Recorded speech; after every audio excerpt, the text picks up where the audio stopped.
Olá, pessoal. Com muita alegria, a gente inicia o segundo episódio do podcast Fala com Fidel. E hoje estou recebendo dois grandes amigos aqui, companheiros, que a gente se conheceu em período de campanha, na época que eu, na verdade, não campanha, antes da campanha, quando eu estava como vereador, dois parceiros, duas pessoas que são incríveis. Cada vez que eu precisei deles, procurei eles, me atenderam prontamente, explicaram, e aí usam aquelas palavras que eu digo, a palavra do povo mesmo, usam a forma mais fácil da gente entender, né? Eles são dois advogados, então eles têm um vocabulário muito mais amplo, só que eles sabem usar isso e transformar isso de uma forma fácil para falar e uma forma fácil de entender. E hoje convidei eles aqui para virem falar um pouco sobre a sociedade deles, né, na advocacia, e também falar um pouco sobre a questão de aposentadoria, como mudou um pouco essas regras, mudou um pouco essas leis, e algumas outras curiosidades e dúvidas que as pessoas normalmente vão lá no escritório deles para tirar. Então eu quero apresentar vocês aqui, doutor Ricardo, doutor Eduardo, chamo de doutor já por costume, né, mas eu sei que eles não têm esse apego de ser chamados de doutor, é só porque a gente já tem esse costume tradicional, parece isso, né? Mas eu quero agradecer a presença de vocês dois aqui. É uma honra ter vocês aqui hoje no meu segundo episódio do podcast, onde eu quero trazer pessoas, assim como vocês, para tirar dúvidas de outras pessoas, para a gente conversar, bater um papo, dicas, informações importantes que vão agregar e mudar o dia a dia das pessoas. Então, muito obrigado. Começar então com o doutor. Pode ser com você? Eu Pode vou chamar de ser, Ricardo, então, Ricardo, né? isso aí Ricardo, é melhor. vou Eu me no sinto mais à decorrer vontade, a aqui. gente tá aqui descontraído, né? Então, Isso, assim, Ricardo, né? Então, assim, isso. eu sou advogado já há algum tempo, né? Faz 15 anos aí que eu advogo. O escritório de Ilhota, a gente montou ele em 2014, né? Outubro de 2014 eu vim para cá. E depois eu ter uma experiência lá em Blumenau, sempre tive escritório em Blumenau, mas eu queria vir para uma cidade pequena, até porque eu trabalhava com uma faixa do direito que hoje queria diminuir um pouco, né? Porque eu trabalhava com direito empresarial. Quando eu vim para Ilhota, eu vim em busca de uma coisa diferenciada e que eu tivesse um contato maior com as pessoas, com aquela questão assim de não é diferente você tratar com o empresário e você tratar com o agricultor, né? Então, assim, eu também queria esse contato com o agricultor, com o trabalhador, com o pessoal que trabalha lá na Malharia Cristina, enfim, esse pessoal que trabalha numa fábrica, sabe? Então, a minha ideia de vir para cá é realmente de trazer para mim algo diferente, algo que eu já estava tão acostumado, empresário, empresário, empresário, e eu precisava sair daquilo, né? Eu sou ex-bancário, então o fato de eu trabalhar com banco, com números, né, Essa questão formal já vem há um tempo, né? me fez assim pensar em números, aposentadorias, né? Então eu montei o escritório aqui pensando inicialmente de como é que eu vou chegar e manter o escritório aqui, Lhota. Porque assim, quantos advogados você conhece? Sei lá, 10, 20, É, 30, 40, né? bastante. E quantos que vivem da advocacia que você conhece? Exclusivamente da Não advocacia. é, Então, a advocacia é Não é verdade. por é quê? Porque bem. você vai Sempre vai. encontrar o advogado que faz o Uber, vai encontrar o advogado que tem uma empresa, o O advogado que é advogado o que é filho do vereador. pai dele que tem o escritório, mas o advogado que começou e levou essa carreira tem quantos? É muito difícil você se manter, não só na advocacia, mas em qualquer atividade hoje em dia. Hoje em dia é muito difícil você conseguir manter um negócio e ficar nesse negócio por muito tempo. Então, quando eu vim para cá, para Ilhota, você imagina, Ilhota é uma cidade pequena, uma cidade que já tem aqueles conceitos já definidos, é muito difícil você, sendo novo na cidade, Uhum. você conquistar ele como teu cliente. Por que o cara vai deixar a carteira de trabalho comigo? E se eu posso daqui a 2, 3 meses fechar o escritório e a Captação, né? carteira foi? O Então, começo para assim, captação é. E aí foi onde conheceu o Eduardo? Não. aí eu abri o escritório em outubro e trabalhando com a Previdência e, assim, graças a Deus, graças a essa questão de conseguir trazer para aquele pessoal do campo aquela linguagem que ele vai entender, graças a isso eu consegui rapidamente uma clientela boa. Uhum. E logo eu já precisei de uma pessoa para trabalhar comigo. E aí Uhum. que entrou É, eu, o Eduardo, né? comecei ali segundo semestre da faculdade, né? Porque assim, é que nem eu sempre falei para meus colegas, né? Tem que começar ali no início. Pegar experiência, né? Fazer um estágio para ver, não decidir no final, né? vai tocando o barco ali e no final você vê se quer fazer advocacia ou concurso. Então, começamos ali, eu comecei em 2014, o Ricardo já estava um ano ali já, né? 2015. 2015. E Começou em 2014. E aí foi até o final ali, aí me formei já faz passei na ordem, uns 4 anos atrás, estava estudando, passei na ordem. E aí, né, tô até hoje. A gente tá aí na luta. E aí a tua experiência que fez Experiência. escolher esse ramo, de Sim. continuar nesse ramo de Porque não assim... tão empresarial, mas o povo. Mas... porque assim, até na faculdade, por isso que é bom o estágio, né? Assim, chega um tempo da faculdade que é a prática jurídica, né? Então é mais questão de prática. Então, tinha muitos colegas meus que tinham dificuldade, tudo, e para mim era, assim, fazer peça, né? Os processos ali, como se fosse um processo judicial. Então, eu já tinha mais prática na situação, então foi mais fácil para mim. Sim. Nesse período, né? Fora da teoria ali, é mais a prática em si, né? Que também tem atendimentos, tudo, né? Eu já estava habitual ali com atendimento, né? A gente atendia ali no escritório e, assim, facilitou bastante. Então, tem muitos amigos que eu orientei, assim, hoje são advogados e tal, mas tem aqueles que não têm possibilidade, né, de fazer um estágio. Mas aquele que, assim, tentar vale muito a pena. Porque a teoria da prática, ela muda diferente, muito, né? é Ela muda muito, né? O previdenciário aqui em Ilhota, na verdade, ela foi uma estratégia para manter o escritório. Né? A verdade é essa, porque se eu abrisse um escritório empresarial em Ilhota, certamente eu já teria fechado a minha porta, no começo dela já. Que é muito difícil você chegar no empresário. E o que estrategicamente eu pensei? Eu vou chegar no empregado dele. Por quê? Porque o boato lá dentro da empresa vai ser de que, pá, eu fiz com o advogado tal, escritório tal. E aí vai chegar no patrão. Então, eu vou chegar lá, mas eu preciso começar com uma estratégia não de pegar tudo. Então, o que eu pensei? Eu vou começar com a aposentadoria, por quê? Porque a aposentadoria, é um ramo do direito que é um pouco mais rápido, porque a gente sabe que essas ações judiciais, elas realmente demoram bastante tempo. Então, assim, no direito previdenciário, ela ainda é um pouco mais rápido. Então, eu vou conseguir trazer um resultado mais rápido e eu vou conseguir fazer com que aquele que eu aposentei lá no alto baú transmita para todo mundo lá de que a aposentadoria deu certo e de lá vai vir mais um monte. Porque normalmente é uma notícia e normalmente ela é festejada, né? Essa notícia Exatamente. E você vai lá para pegar o porco, para matar o porco que eles fazem, É verdade. você vai lá. Você vai vir lá do alto baú com o carro cheio de milho, de presunto, de salame, enfim, que eles fazem aquela festa e você vai embora com aquilo lá. Então, é nesse ponto que foi a estratégia de você conseguir manter o escritório, porque, como eu te disse, é muito difícil você, numa cidade pequena, manter um escritório na qual você já tem um certo número de advogados, as pessoas realmente são mais desconfiadas. Então, a gente precisava, primeiro, uma maneira de dar o direito mais rápido para ela, e duas, uma estratégia para que esse cliente conseguisse trazer um resultado para ele, na qual ele ia festejar e pulverizar que aquele serviço deu certo. Porque a gente tem hoje no nosso escritório a parte do direito previdenciário, que é uma parte que a gente entende bastante, mas a gente também tem a parte dos outros direitos, porque a gente conseguiu agregar. Então, por exemplo, hoje, regulamentação de imóvel, a gente viu que durante o período que a gente estava trabalhando com muita aposentadoria, as pessoas que traziam para nós o documento para se aposentar, da terra rural, às vezes não tinha documento. Precisava de uma regulamentação daquilo lá. Então, o doutor Eduardo, hoje, ele fez especialização em direito imobiliário, na qual o nosso nicho hoje muito grande também é o direito imobiliário. Isso entra no inventário, que eles chamam. Não só inventário, mas uso capião, demarcação, né? Tem muitas pessoas que têm contrato e não têm escritura. É que o termo regularização, né, de imóveis abrange muitas coisas, né? É tornar regular aquele imóvel que está irregular, né, em si. Então, a vida toda foi da pessoa. Tem algum problema naquele imóvel, então vamos resolver aquele problema.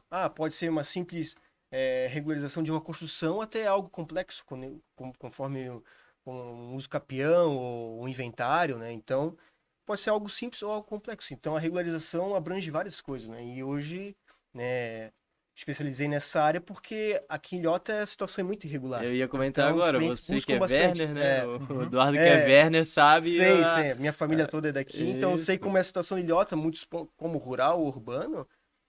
Todo lugar tem imóveis para regularizar. Assim, questões de escritura, matrícula, tudo certinho, é bem difícil. Bem difícil. Mas é contrato de compra e venda aqui na cidade, né? O que mais existe. É o que mais tem. O que mais tem é contrato de compra e venda. Porque assim, é que antigamente o povo tem essa cultura, né?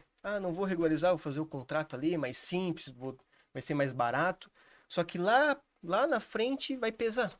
Não vai conseguir colocar o imóvel em garantia, financiar, entendeu? Até algum negócio, fazer um prédio, algum loteamento, né? Porque quando chega a oportunidade, passa assim. E se não tiver regularizado, né? Então, é um nicho que a gente colocou no escritório hoje e, graças a Deus, Sim, tá então no forte. caso hoje foi iniciado, especializado como Previdência, né? Dentro A gente continua com o direito empresarial, a gente conseguiu Sim. atingir a classe dos empresários, né? Com essa Com estratégia, essa estratégia, mas... né? Então a gente conseguiu chegar lá onde que a gente queria, que é pegar os empresários Uhum. para fazer essa assessoria.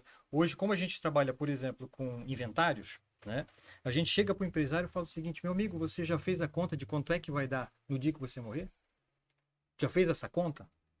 Porque uma coisa é eu ter imóveis, uma coisa é eu ter uma empresa, outra coisa é eu ter o dinheiro para pagar o imposto. De pagar o advogado, de pagar a escritura, de pagar todo o processo judicial. Se eu tenho filho menor, é pior ainda. Por quê? Porque eu não posso nem pegar e vender alguma coisa para me pagar outra coisa. Então, a gente hoje entra num nicho que era realmente a estratégia de chegar na parte de inventário, chegar na parte empresarial e chegar para o empresário e falar: meu amigo, será que não está na hora de tu montar uma holding, uma empresa que vai gerenciar o teu negócio? Porque o teu CPF vai morrer, mas o teu CNPJ não morre. A empresa sempre está viva. Então foi uma linha, e isso durante esse tempo todo a gente vai traçando.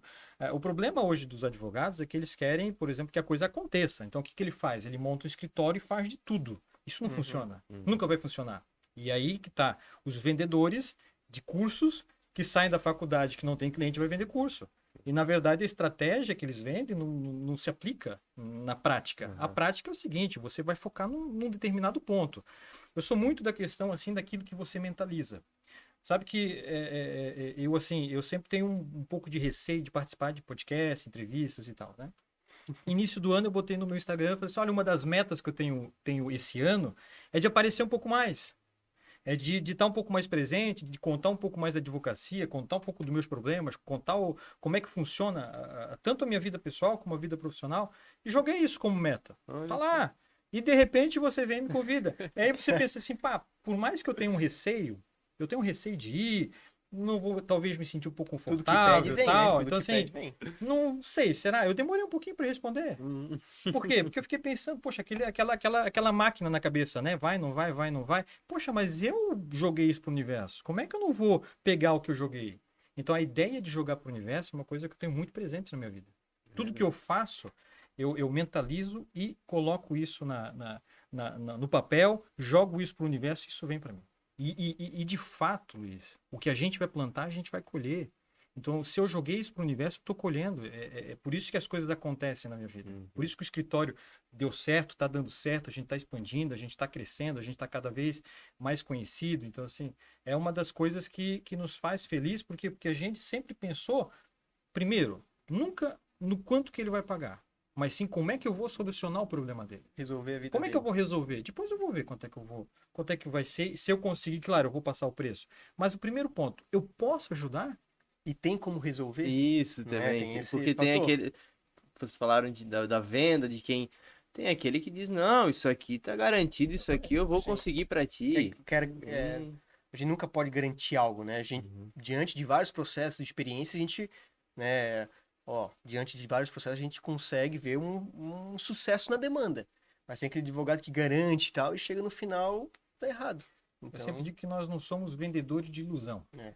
A gente vende a realidade. Eu prefiro deixar o cliente triste saindo do meu escritório, desiludido com uma verdade que eu vou contar para ele. Ele vai sair de lá triste, cabisbaixo, porque eu falei para ele a verdade que, de fato, por exemplo, ele não vai conseguir uma aposentadoria ou ele não vai conseguir aquilo que ele veio atrás. Eu prefiro deixar ele triste do que ele sair do meu escritório feliz da vida, mas iludido por uma mentira que eu contei para ele. Uma falsa esperança, né? Exatamente. Então, momentaneamente, você vai ganhar o cliente, porque, pá, aquele advogado é o bom, porque ele me garantiu que vai dar certo. tem que ser Espera sincero. 3, 4, Tem que ser 5 anos, a casa cai.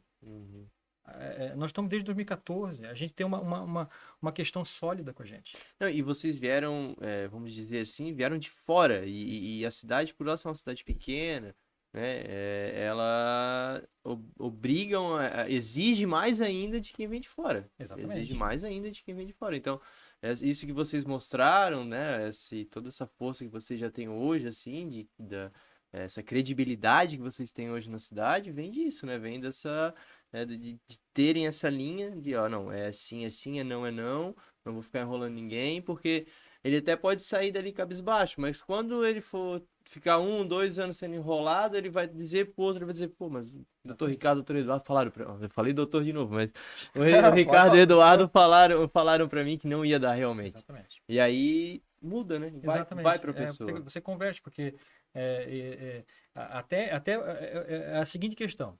Eu chego para ti e falo assim, eu sou médico, Luiz, cara, 2 meses de vida aí, para ti deu. Claro que tu não pode perder a esperança. Óbvio que tu tem que procurar outro médico para ver. E eu digo isso para ele. Faz uma consulta com outro advogado. Vê se de fato aquilo que eu tô falando para ti. Porque assim, eu sou tão confiante naquilo que eu tô avisando para ti, que eu não tenho receio de você fazer uma consulta. Só cuida. Só cuida porque olha no olho do cara e vê se realmente se tu vê a verdade nele. Porque se tu não vê essa verdade, tá fora. Não entra, não entrega o teu direito, a tua esperança para uma pessoa que tu não tenha confiança. E aí essa é a questão, é de você se colocar no lugar do cliente. Muita gente chega para nós com, assim, abalados, por exemplo, uma questão de divórcio. As pessoas chegam com depressão. Emocional, né? É muito difícil dentro de um divórcio a pessoa perceber que ela está sendo, por exemplo, sofrendo uma alienação do marido. É muito difícil ela perceber, dentro de um relacionamento abusivo, de que aquilo está acontecendo com ela. Ela não percebe, por exemplo. Então, assim, vai ter aquela pessoa que vai nos ouvir agora. Poxa, ali em casa, meu marido me chama de gorda, me chama de feia, me fala que eu não sirvo para nada. O que acontece? A autoestima dela vem para cá para nós. E aqui, quando chega para nós, a gente tem que fazer uma questão também de psicólogo. Né? De falar, olha... existe um mundo lá fora. A nossa mente, ela está aprisionada. Ela está numa cela fechada, mas a chave está ali na porta, ela está aberta. Só que ali dentro dessa prisão, você ganha café da manhã, almoço e janta. Você quer sair? A tua mente vai trabalhar para te não sair daquilo ali. Porque por mais que seja uma merda, com todo respeito, Sim, né? sim. Mas eu prefiro ficar aqui onde que é ruim, mas que é garantido, do que eu sair e arriscar. Então, a nossa mente traz esses bloqueios, e as pessoas vêm com esses bloqueios, né? Aí você tem que tentar trazer o cliente na tua realidade, fazer com que ele entenda que você está se colocando no lugar dele. Então, Luiz, eu passei por uma depressão muito grande ano passado. Uma depressão ao ponto de tomar antidepressivo, por uma questão que eu tive, né? Fui numa psicóloga, a Pamela, né? A Pamela Soares, né? A filha do Joel, que é vice-prefeito. Graças a Deus, ela me ajudou muito a sair disso. Hoje, se eu estou aqui, é por conta de que consegui superar isso, mas eu sei que o caminho para te superar isso é muito difícil. E eu enfrentava isso sempre, até o ponto de eu descobrir que eu estava ali com a depressão, que eu estava ali com o problema. Então, quando você pega uma pessoa do outro lado que é sensível a isso, é muito mais fácil você tentar sair daquele problema e achar uma solução. Porque ela tem, além desse bloqueio vamos dizer assim, uma questão de fim de relacionamento, além do bloqueio já desse comodismo, vamos dizer dessa forma, ainda tem também, às vezes, um bloqueio do que vão pensar, o que a minha família vai pensar, o que a religião vai dizer sobre isso. Então, são vários bloqueios que as pessoas chegam lá para vocês e vocês não podem ser papel por papel e aqui tá acabado. A questão é que se você vai para a parte jurídica, qual é o regime de bens? Eu sou do regime da comunhão universal de bens. Então tudo que é dele é teu, divide no meio e pronto. Mas não é isso. Não é isso, porque muitas vezes a gente vê o sentimento da mulher que quer separar, mas ela não tem aquela coragem. Ela não tem aquela força. Um advogado ele não vai conseguir fazer com que ela tenha essa coragem, essa força. E aí você tem que utilizar. Qual é a sua religião? Católica? Reza para Deus. Tenta pedir força para te conseguir o que você quer, para abrir o caminho. Se for o caminho para achar um psicólogo, um terapeuta, enfim, mas você precisa estar resolvendo a tua vida. A partir do momento que você resolve o teu problema, você vai ver que o divórcio que você está tendo aqui é uma coisa mínima. O teu problema é pequeno. Quem vê de fora, como eu estou vendo, eu vejo que o problema é muito pequeno. que tudo tem uma solução. Tudo tem uma solução. Você se colocando no lugar do outro, e ele vai ver que, na verdade, aquela consulta que a gente está tendo por uma questão de divórcio, ela está vendo que eu não estou interessado em quanto é que eu vou cobrar dela no divórcio, e sim como é que eu vou solucionar o problema dela, e não só o problema jurídico, mas todo o transtorno que ela está tendo, ela vai pegar confiança e ela vai dizer, olha, eu não me divorciei, eu até me restabeleci com meu marido, com meu companheiro, mas graças ao escritório que não quis cobrar um valor, né, para fazer o divórcio e me orientou a tentar resolver o meu problema. Então, assim, para nós não importa o fim, importa o problema, como é que eu soluciono esse problema? Esse é o diferencial, né? Por isso que vocês cresceram já como cresceram, se estabeleceram na cidade, conseguiram fixar aqui, estão crescendo cada vez mais. E desde o primeiro dia, agora vou falar como eu, pessoa, mas desde o primeiro dia que eu vi vocês, que eu sentei para conversar com vocês, que eu fui para pedir ajuda, né?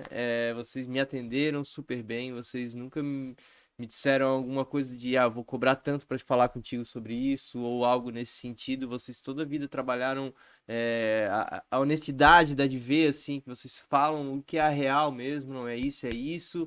E essa questão de vocês têm essa sensibilidade, vocês têm esse lado mais sensitivo, assim, mais, vamos dizer assim, até mais social, assim, de lidar com as pessoas, muda tudo. Muda tudo porque, vou dar um exemplo assim, eu já tive um outro advogado do meu acidente. É um advogado que, assim, foi um cara que eu nunca tive, nem assim, nunca sentei para conversar, para ter um papo, assim, sabe? Cada vez que eu via ele era só uma questão assim, um papel aqui, não sei o que, procuração.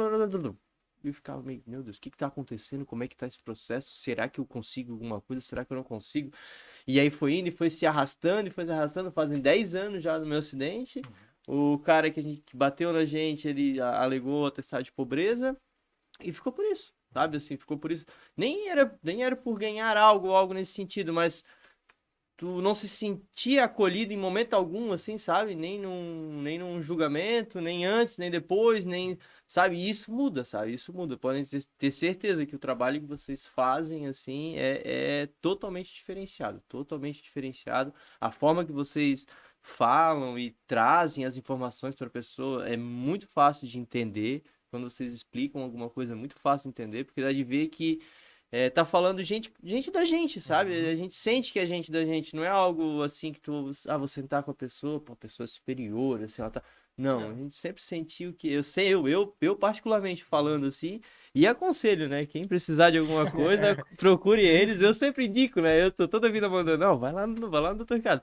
Só que eu mando ir lá no consultório, que daí já. Em consultório não, no escritório, né? Que daí já marca consulta lá, é o dia de ficar sentado com vocês lá e conversar, porque vocês são muito atenciosos e precisa disso, sabe? A pessoa só ligar, ainda nem aconselho só ligar. Eu digo, não, gente, vai lá. Eu sempre digo, ó, vai lá e ainda às vezes ele, fala que foi o Luiz que mandou. Fala que foi o Luiz que mandou. Porque vocês são. É isso, sabe? É diferente. É diferente a forma de tratar, a forma de fazer, a vontade de resolver o problema das pessoas. É a diferença. Não é o quanto eu vou ganhar, é a vontade de resolver. Como vocês já falaram isso, né? É que tem que tirar a bunda da cadeira, né? Assim, muitas vezes chega no escritório, você resolveu esse problema e tal, tá há quanto tempo parado, não sei o que, e foi ali, você resolveu.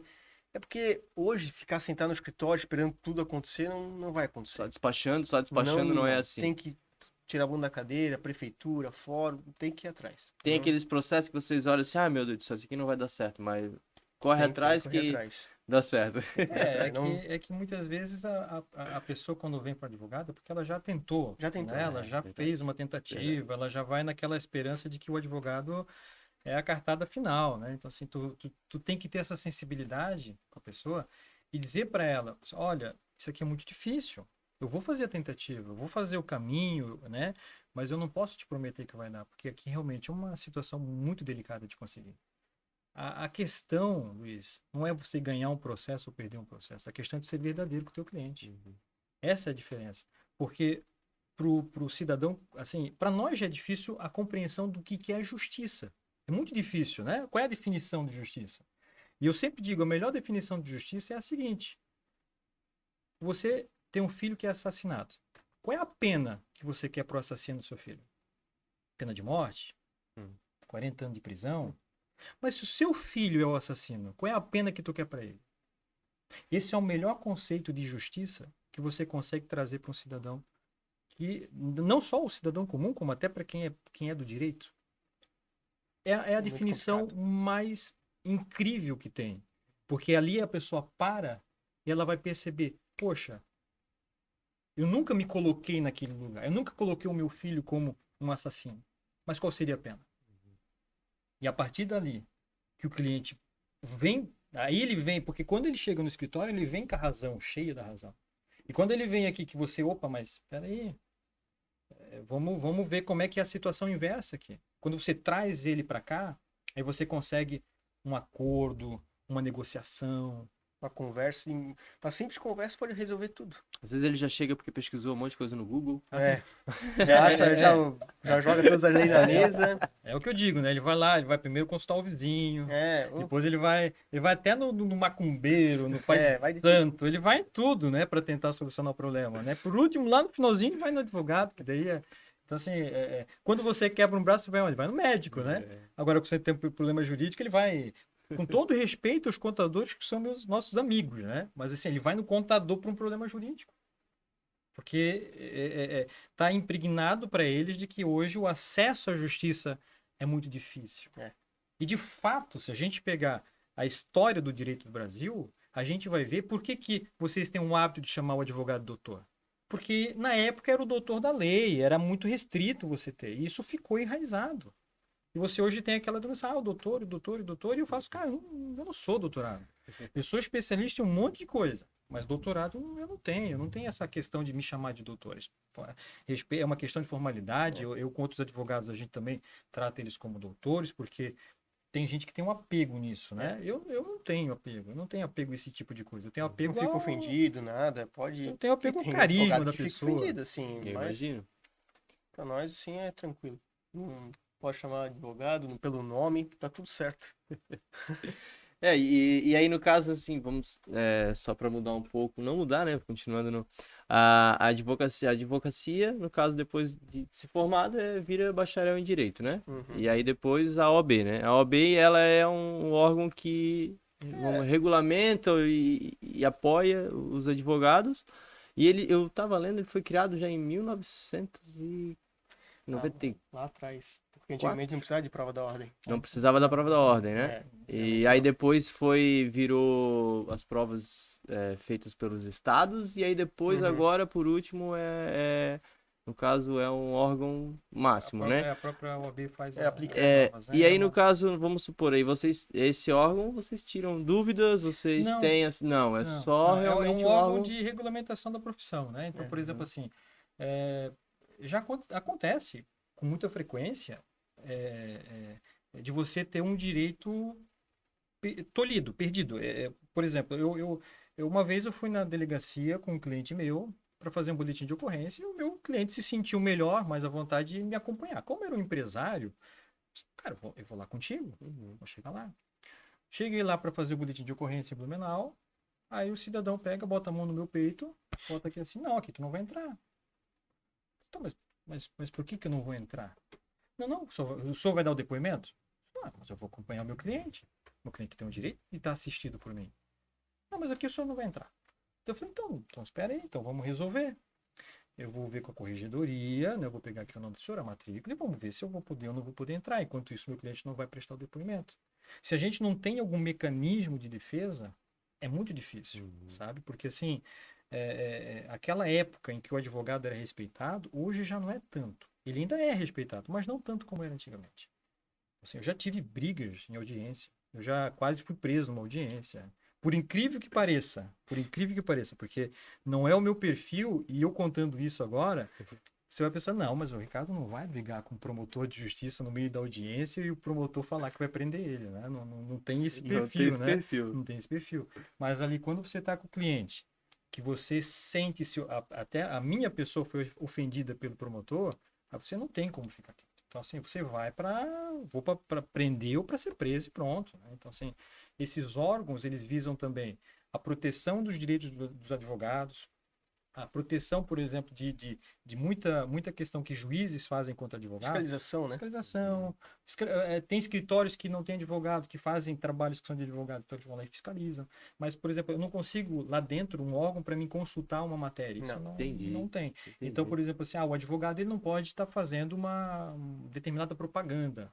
Então, o que acontece? Arte, Existe um órgão que vai fiscalizar se aquilo pode ou não pode fazer. Se não puder, ele vai encaminhar e vai dar o direcionamento para punir o advogado também. Era como se isso fosse tivesse uma comissão de ética, alguma coisa exato. nesse E tem sentido. dentro, né? Eu fiz Entendi. parte da OAB de Gaspar, né? E hoje eu já não faço mais, eu fazia parte de várias comissões e tal. Hoje eu comecei a dar uma parada nisso, né? Deixando né? Com o pessoal renovar. A gente precisa de renovação, né? Então, assim, o meu tempo de ficar junto com essas entidades, assim, para mim, ele parou, né? Eu fui presidente do Fórum Municipal da Micro e Pequena Empresa, participei ativamente da AMP de Blumenau, eu participei com vários cargos, né? Na Central Sindical, Patronal de Blumenau.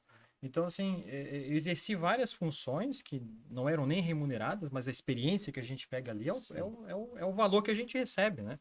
E se hoje a gente tem essa experiência, é justamente porque muito se fez de forma voluntária, né? De forma que você... É aquela questão, que se você faz não pensando no dinheiro, você aprende e você vai conseguir fazer o dinheiro. O dinheiro vem para ti, você não precisa fazer alguma coisa para o dinheiro vir. Então, se por mais que você vai fazer uma bondade para alguém ou dar uma informação para alguém, tem pessoas no direito previdenciário que não têm a mínima ideia do que ele precisa para se aposentar na atividade rural. Que acham que pagando só o sindicato, não tirando nota, eles vão se aposentar lá na frente. Então, assim, é esse público que a gente precisa orientar, precisa esclarecer, precisa dizer, não, meu amigo, é dessa forma aqui que você precisa fazer. E se não tens se não existe um advogado para fazer esse papel, acaba que a pessoa, quando vai se aposentar, ela não vai ter o direito. E ela não consegue daí se aposentar. Então, você precisa dar essa oportunidade da pessoa, pelo menos, saber do direito dela. Essa questão do trabalhador rural e eu acredito, não sei, vou falar agora assim, mas eu acredito que ela deve ter bastante peculiaridades, assim, né? Porque cada caso é um caso, né? Eu imagino que um trabalhador, uma pessoa que nasceu já, que o pai era trabalhador rural. Essa pessoa, ela com 10 anos de idade, 12 anos de idade, ela estava na roça. Ou antes até, né? Ou antes até, né? E isso a pessoa consegue somar isso para conta dela de aposentadoria? Como é que eles fazem esse cálculo? Não, assim, ó, a gente até 2019 nós tínhamos uma legislação previdenciária, né? A partir de novembro de 2019 houve a reforma da Previdência, na qual eu fiz várias palestras, inclusive na Câmara de Vereadores de Ilhota, na Câmara de Vereadores de Gaspar, Blumenau, Florianópolis, fui nos sindicatos, que eu fui extremamente contra essa reforma que acabou acontecendo, né? Ela infelizmente, não poderia ser da forma como foi, porque houve realmente ali uma retirada geral de direitos. Quando a gente fala da reforma da Previdência, a promessa é de que, por exemplo, quem daria o prejuízo para a Previdência iria entrar na reforma. Só que não entrou. Os militares não entraram na reforma da Previdência. Funcionários públicos agora estão entrando, estão se readequando aí os estatutos do Estado, dos municípios, estão tentando readequar isso para trazer eles para a nossa reforma. Mas quem pagou o pato fomos nós. Mais uma vez, veja bem, um militar ele paga uma contribuição de 7% sem contraparticipação. O funcionário de qualquer qualquer empresa vai pagar o INSS na folha e o patrão vai pagar mais. A ideia das pessoas de que a Previdência Social sobrevive do INSS é uma ideia iludida. Isso não é a realidade. A realidade é de que a Previdência Social tem participação na Mega Sena. A Previdência Social tem participação numa regularização de uma construção imobiliária. Então, a participação do INSS em outras, em fontes de captação é muito grande. Não teria como estar quebrado. A questão é que se vendeu essa ideia e as pessoas acreditaram nessa ideia e acabou que não houve a pressão que deveria acontecer e a reforma acabou passando. A questão do rural, ela acabou permanecendo da forma como ela estava.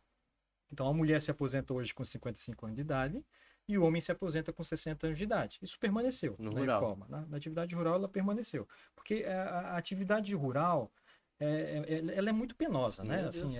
a questão só da o nossa estudo, região aqui, veneno, né? principalmente, Veneno. Cultura é... você pega aqui, né, na nossa região, que o sol realmente castiga muito, né?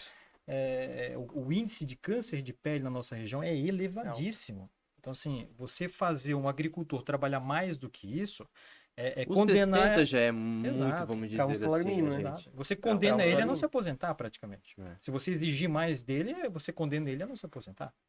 Então, a dele ficou. A questão é que o INSS sempre vai tentar apertar de algum jeito. É o quê? É você, agricultor, tirar uma nota fiscal da venda do produto. Nem todo agricultor tem essa capacidade de emitir uma nota, um bloquinho de nota. Então tem que orientar ele, vai na prefeitura, tem o setor de agricultura lá, você vai lá, faz o cadastro, tira um bloco de nota, começa a fazer uma notinha de beterraba, uma notinha de aipim, e todo ano você tem uma notinha de alguma coisa para você conseguir. Então, assim, você tem que tentar fazer com que o agricultor comece a fazer isso, porque a questão da atividade rural, da aposentadoria, ele tem que provar os últimos 15 anos de atividade rural. Então, a mulher, por exemplo, com 40 anos, ela já precisa começar a se programar para essa aposentadoria, e o homem vai com 45, né? Que ele já começa a se programar com nota, com ITR, com INCRA, com a terra, com pagamento de sindicato. Comprovando a atividade rural, o INSS vai deferir a aposentadoria dele, que é de um salário mínimo, né? Antes de 88, antes da nossa Constituição, nós tínhamos meio salário mínimo para os aposentados rurais. Porque o fundo era diferente. Existia o Fundo Rural. Provavelmente alguém que vai assistir a gente vai lembrar do Fundo Rural. E o Fundo Rural ele foi extinto. Pegaram um dinheiro do Fundo Rural, que era uma participação dentro das notas que tira, né, das notas fiscais, e jogaram para a Previdência Social. Então, essa questão do INSS, da arrecadação dele, ele é muito grande. É mais do que a gente pode imaginar. Então, pegaram todo esse fundo para pagar as contribuições das atividades rurais. Então, para o agricultor hoje, manteve-se a mesma linha do que estava. Para ele não mudou nada. Mudou para alguma outra classe. Porque daí agora a outra classe, no caso, é 65 para homem e 60 para mulher, é isso? Não. Não? Não. É que assim, a gente, em 2019, se estabeleceu regras de transição. Então, assim, por exemplo, eu estava próximo de me aposentar e a legislação mudou. Não posso ser penado por isso. Eu vou ser, Vai ser. assim, eu vou te dar uma facadinha de leve, né? Não vai ser de cheio, né? Vou te sangrar, mas só um pouquinho, né? Então, o que acontece?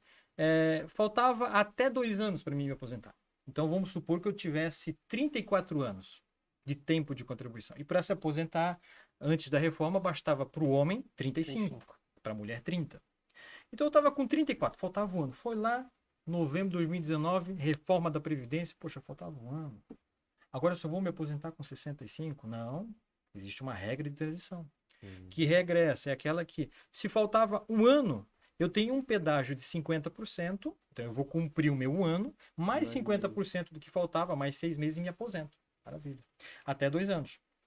Quem faltava mais de 2 anos, é o pedágio de 100%. Ou seja, faltava 3. 6. Mais 3. E ainda nós tínhamos uma idade mínima ainda para essa questão. Nós, Luiz, nós vamos nos aposentar com 65. Né? Esquece. Se não mudar a legislação, a gente vai nós vamos nos aposentar com 65 anos de idade, né? Tendo o mínimo de contribuição, né? Eu já ouvi muito falar também assim, eu podia me aposentar, mas eu não ia me aposentar com valor integral, eu vou fazer mais tantos anos e vou pegar agora com valor integral. Isso... existe uma regra, existem regras, né? Então, por exemplo, eu sou o cidadão que eu não quero saber da minha idade, deu os 35 anos para me aposentar na regra velha, e fechou ali o 35 para me aposentar.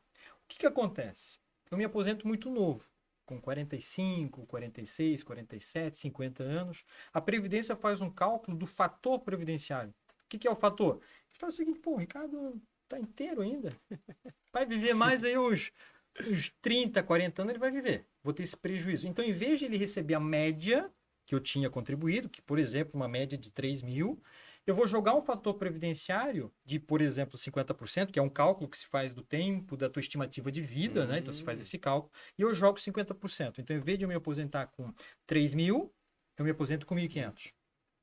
Quanto mais tempo o Ricardo vai trabalhando e contribuindo, o fator ele vai encolhendo ali, Vai né? Então, assim, encolhendo. eu vou tendo menos prejuízo. Até chegar um ponto de que existe uma regra que a gente chama regra 85-95, que já não é mais 85-95, né? Porque todo ano ela aumenta. De eu chegar numa pontuação na qual eu não vou ter mais o fator previdenciário, que elimina esse fator previdenciário. Então, eu vou me aposentar com 100% da contribuição que eu fiz. Entendi. Mas a sacanagem da reforma foi o seguinte: antes de 2019, eles pegavam todas as minhas contribuições, 20% descartava, porque são contribuições mais baixas, então eu vou te dar uma chancezinha de 20%, e vou pegar 80% das maiores. O que aconteceu com a reforma? Não, é 100%. 100%. Então eu vou pegar todas as contribuições previdenciárias que eu fiz e vou fazer a média. E aí eu vou ter o valor do meu benefício, e aí depende se eu tenho um fator previdenciário ou se eu não tenho esse fator previdenciário. Nossa. Ficou mais. Cada vez mais complexo. É verdade. Que essas regras de transição, né, que na verdade elas têm um tempo para acabar, e vai acabar, né? Então, assim, vai chegar ao ponto de que nós vamos nos aposentar com 65 anos de idade. Se não houver uma mudança da lei, e aí é que vem a parte que a gente sempre fala para os clientes, né? Por isso que eu digo, né? Sempre se colocar no lugar do outro, né? Faz uma previdência complementar. Faz uma, né? A previdência privada hoje está tão assim mais popular e tal. Ou faz um caixa. É difícil as pessoas conseguirem hoje fazer um caixa. É muito complicado. Você pedir para principalmente um agricultor, uma pessoa mais assim, mal assim às vezes tem para pagar a conta, eu vou guardar assim uns 100, 200 por mês. Mas a previdência privada seria uma forma da gente conseguir fazer com que a gente lá na frente tivesse aquele caixinha que vai realmente nos sustentar. Que o juro daquilo vai conseguir. Então, assim, aquelas pessoas que não conseguem, por exemplo, não, eu tenho disciplina, eu vou comprar um imóvel, eu vou alugar, eu vou fazer tal coisa, ok, maravilha, mas vai ter aquele que não tem essa disciplina e que não tem nem a condição. Nem a condição. Luiz, a gente vive num país que a gente é programado para aceitar ser pobre. Nós, no nosso DNA, nós temos gravado aqui para nós de que a gente tem que se conformar em ser pobre. E é uma história muito real, porque se você for pegar, por exemplo, na tua infância, você vai ver milhares de ditados dizendo que melhor ser pobre do que, por exemplo, assim, o rico nunca vai entrar no reino do céu. Mais fácil o camelo passar no buraco da agulha do que o rico entrar. Nascer pobre é destino, casar pobre é burrice. Né? Isso são coisas que vêm pra gente. Sou pobre, mas sou limpinho. Né? Cultura, né? É cultural. A gente nasce, a gente vem com esse programa e é muito difícil você conseguir sair desse programa. Olha só. Estava contando uma história pro meu filho da Branca de Neve. E aí, estava contando que a Branca de Neve, né, foi para morar com os 7 anões e tal. E lá tem um Dunga. E o Dunga era um perdido pela Branca de Neve. Já vi essa história, o filme da Branca de Neve? Já. O Dunga é aquele que vai lá, que dá um beijo, e que volta pra fila para dar um beijo de novo, né? Aquele cara. E é muito legal o filme. E aí, o que acontece? A Branca de Neve, ela vai esperar uma pessoa com beijo de um apaixonado para acordar ela. Quem era o cara mais apaixonado pela Branca de Neve? Era o Dunga. Por que o Dunga não ficou com a Branca de Neve? Por que tinha que ser um príncipe encantado para levar aquela mulher para um castelo? A impressão que dá é de que a mulher, ela parece que ela tem que se sujeitar ao marido, que tem que ser um príncipe encantado. E tem mulheres hoje que estão na busca do príncipe encantado delas. E por isso que muitas vezes esses relacionamentos não dão certo. Porque aquela busca que ela teve lá atrás, hoje não aconteceu, o príncipe encantado dela não era. Então, a gente é programado para isso. Infelizmente. Agora, o que eu comecei a fazer? Eu comecei a contar uma história mais bonita para o meu filho. Que agora, como o Dunga era um mineiro, ele foi lá, minerou, encontrava joias, eles fizeram uma relojoaria, começaram a montar um negócio próprio, e prosperaram, e compraram o próprio castelo. Por que eu preciso que apareça um príncipe encantado? Entendeu? É a história que você tem que fazer. Então, na aposentadoria é isso. Você não pode depender do governo. Eu compreendo, eu super compreendo as pessoas que têm essa mentalidade e não conseguem sair desse sistema. É muito difícil realmente para elas sair desse sistema. Mas é um sistema que, se você for analisar, precisa ser quebrado para você poder evoluir. E a evolução é isso, é aquilo que eu estava comentando. É você mentalizar, jogar para o universo vem aqui, tô te dando isso aqui. Tu não quer aparecer mais na internet, não quer contar mais? Então, pô, tá aqui, ó. O programa, vai lá. Você vai recusar? Ah, não, mas eu não quero. Essa é Eu vou ter que sair da minha zona de conforto, Exato, né? essa é a ideia. Essa é a questão. Então, assim, na Previdência é isso também.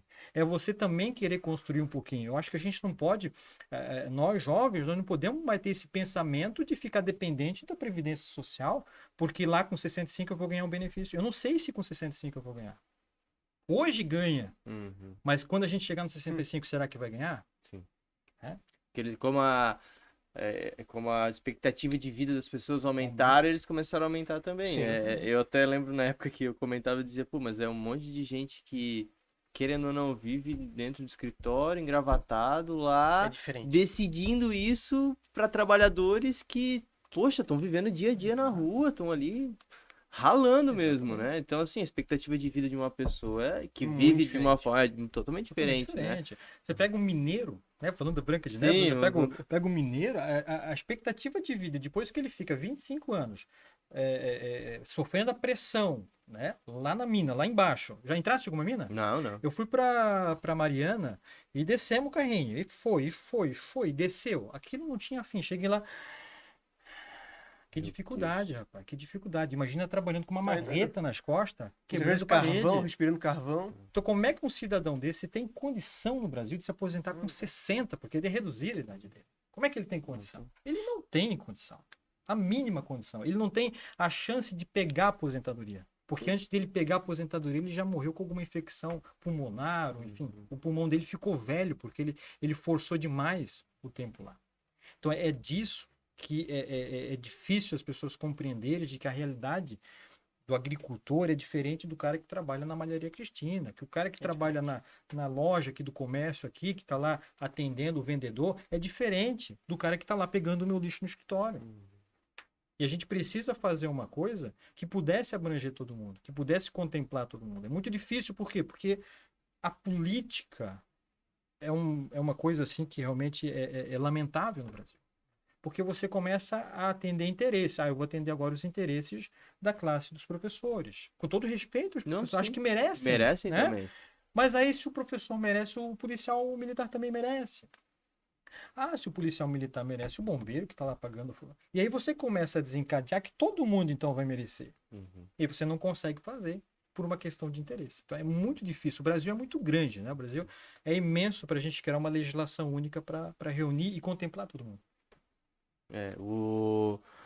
Hoje, na verdade, o Brasil é assim, tem essa lei, mas vamos supor os Estados Unidos, né? Eles têm, cada estado, né, tem o seu, rege uma lei diferente, né? Porque aí, querendo ou não, eles têm as suas realidades. Aqui também a gente, talvez até caberia algo nesse sentido, né? Cada micro-região, talvez, ou macro-região, ter uma forma específica. uma lei específica, né? Ou pelo menos um pré-julgado, vamos dizer assim, né? Se fosse para ter... Um exemplo prático disso, Luiz, é o que aconteceu aqui na nossa região, da questão de você limitar a construção em área de APP, por exemplo, né? Então, assim, a nossa região aqui é cortada por rios, enfim, tudo tem um córrego, um rio, alguma coisa. Eu não posso construir numa distância de X metros daquela construção. Só que lá em Brasília é uma cidade programada. Quem está fazendo a legislação mora lá, não sabe a nossa realidade aqui. Não sabe que a nossa encosta aqui está toda utilizada. O que vai acontecer? Não, a lei é dura, mas é lei. A lei eu tenho que cumprir.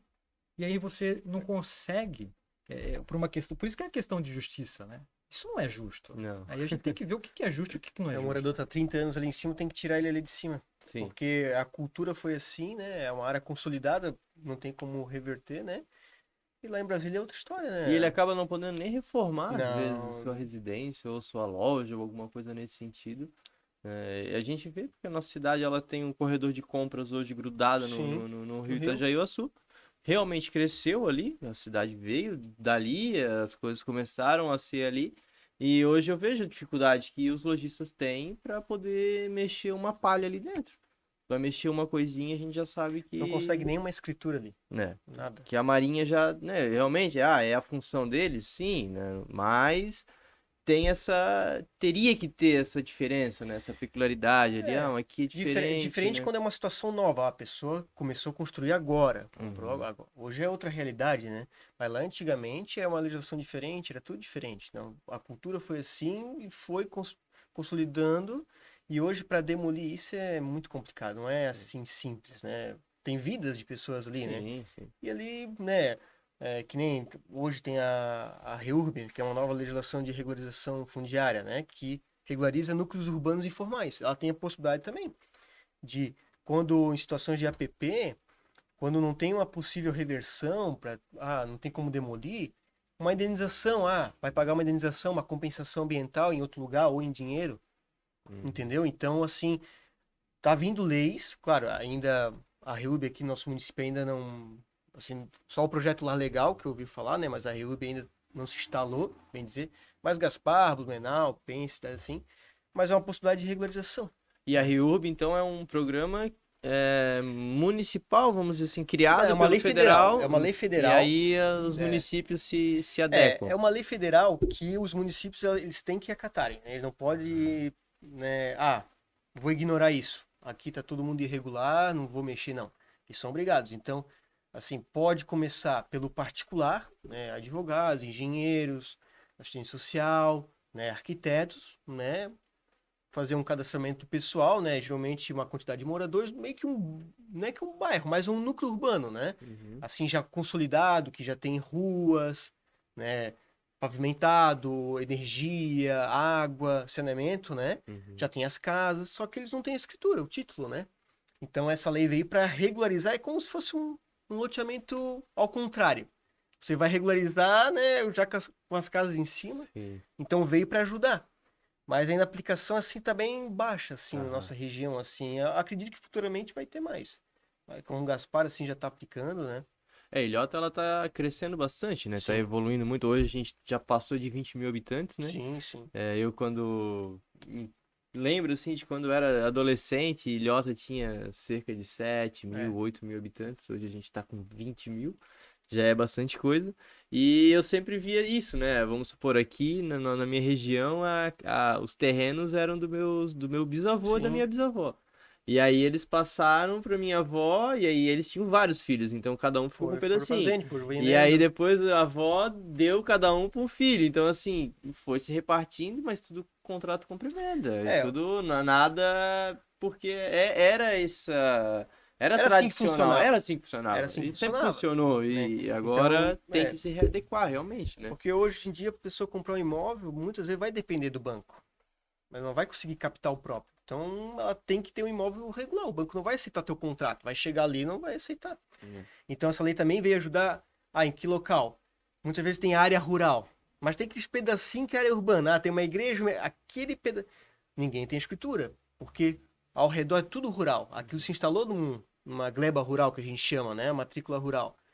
A REUB veio, não, então vamos separar isso. Aqui já está tudo já calçado, tem a energia elétrica.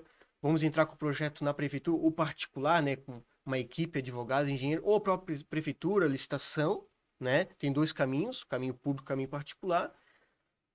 Fazem o cadastramento das pessoas, o assistente social, cadastra todo mundo ali, né? Os moradores, documentos de posse, o que tem, né? Para provar, porque, né? Não pode chegar lá, comprou agora e já vai regularizar, não. Tem que ter o contrato, né? Já Sim. de antigamente. Tem energia, saneamento, tudo ok. Mas a casa é inferior, o terreno é pequenininho. A lei, ela fala, não, para regularizar pode. Entendeu? Então, muitas vezes, pô, mas eu tenho imóvel de 150 metros quadrados, minha casa é de 30. A prefeitura pode dispensar.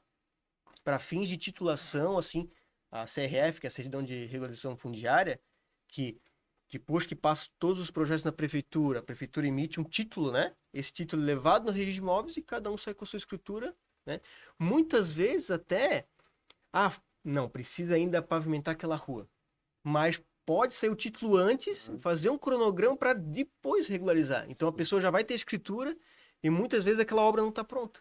Então, uma maneira hoje de regularizar que, assim, eu vejo pouco, queria que, né, acontecesse mais no município, mas eu acredito que futuramente ali vai aparecer.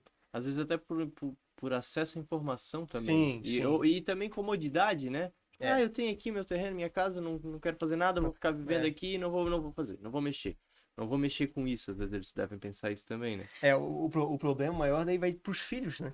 Que Vai daí pra- vem essa questão do Aí inventário que aí falece o pai, aí chega, só tem um contrato. E aí? Uhum, Né, vai pagar imposto com contrato de compra e venda? sim. Não vai regularizar, não vai ter escritura. Vai ter que fazer uso capião, que é o mais complexo, sendo que poderia ter, né, enquanto vivo, o pai ou a mãe poderia ter regularizado, né, todo mundo junto, a comunidade, né, Uhum. é uma associação, que a associação também pode requerer isso, então é um novo método de regularização que veio assim para ajudar. Quando eu estava como vereador, a gente ia nos bairros, assim, né? E teve vários bairros que as pessoas reclamavam comigo que não chegavam as encomendas, né? Pois é, Vem essa questão de regularização. Várias ruas que não que a tem rua não é lei. cadastrada. Isso, várias ruas. Aí eu entrei em contato com o Correio me informou isso. Não, precisamos de um mapa atualizado da cidade.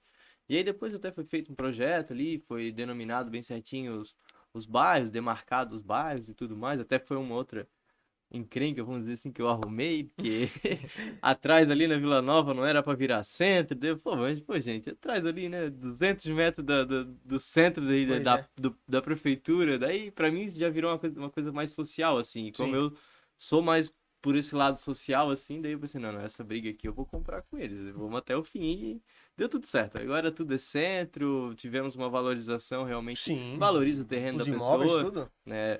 Até na época eu comentei, eu disse, gente, eu não vou mudar a questão social, financeira da pessoa, eu mudar ali que vai ser centro. Só que se a pessoa mudou ali é centro, tu vai buscar um recurso fora, tu vai buscar um recurso pro centro. sim, A pessoa futuramente quer vender aquele terreno ali, ela vai conseguir pegar um valorzinho melhor no melhor, terreno e comprar uma casinha melhor, talvez num outro bairro. Aqui para Ilhotinha, que é um bairro bom também, um bairro que ela vai fugir de enchente, vai fugir de coisas. Então, de talvez pequena forma, eu acho que eu consegui mudar um pouco a vida das pessoas, assim, sabe? Eu consegui ajudar um pouco nessa área sim. social, que é importante. E eu via isso que atrapalhava muito, assim, essa questão das ruas não serem cadastradas, isso sim é uma coisa que vocês devem passar bastante trabalho, assim, principalmente para essa regularização, né? Sim. Dos lotes, né? Eu É acredito. porque o que tem mais hoje, né? Hoje a gente também aplica o desdobro, né? Que é um desmembramento mais simples da terra, né? Não precisa de Ministério Público, meio ambiente. O que acontece? O imóvel, né? Vamos dizer, tem um lote maior e a pessoa quer desdobrar em 3 pedaços, enfim. Ah, Só que tem requisitos para isso, né? Tem que ter a rua nomeada, tudo certinho, calçada, infraestrutura, todo o imóvel é que nem fosse o imóvel do loteamento, que saiu do loteamento. Então, isso tem partes do município que não se aplica, porque não tem ali, vamos dizer, calçado, mas não tem a infraestrutura. Então já uhum, não. E é um procedimento muito mais simples. Aí a pessoa tem que, muitas vezes, fazer um loteamento, um desmembramento, gastar muito, entendeu? sim. Então é um problema que a gente tem.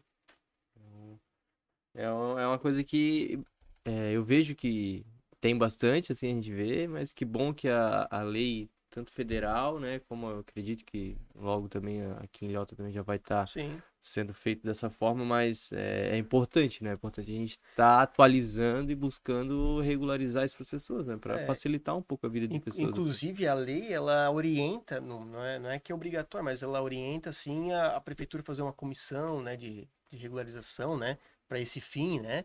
É para ter uma equipe especializada nisso, né? Então, claro, vira e mexe muda, né? Então pode se tornar obrigatória, né? Então é uma comissão para isso só, né? Então, ó, eu acredito que futuramente vai ter, conforme o município vai crescendo, investidores assim, eu acredito que logo já tá sendo regularizado. Sim, né?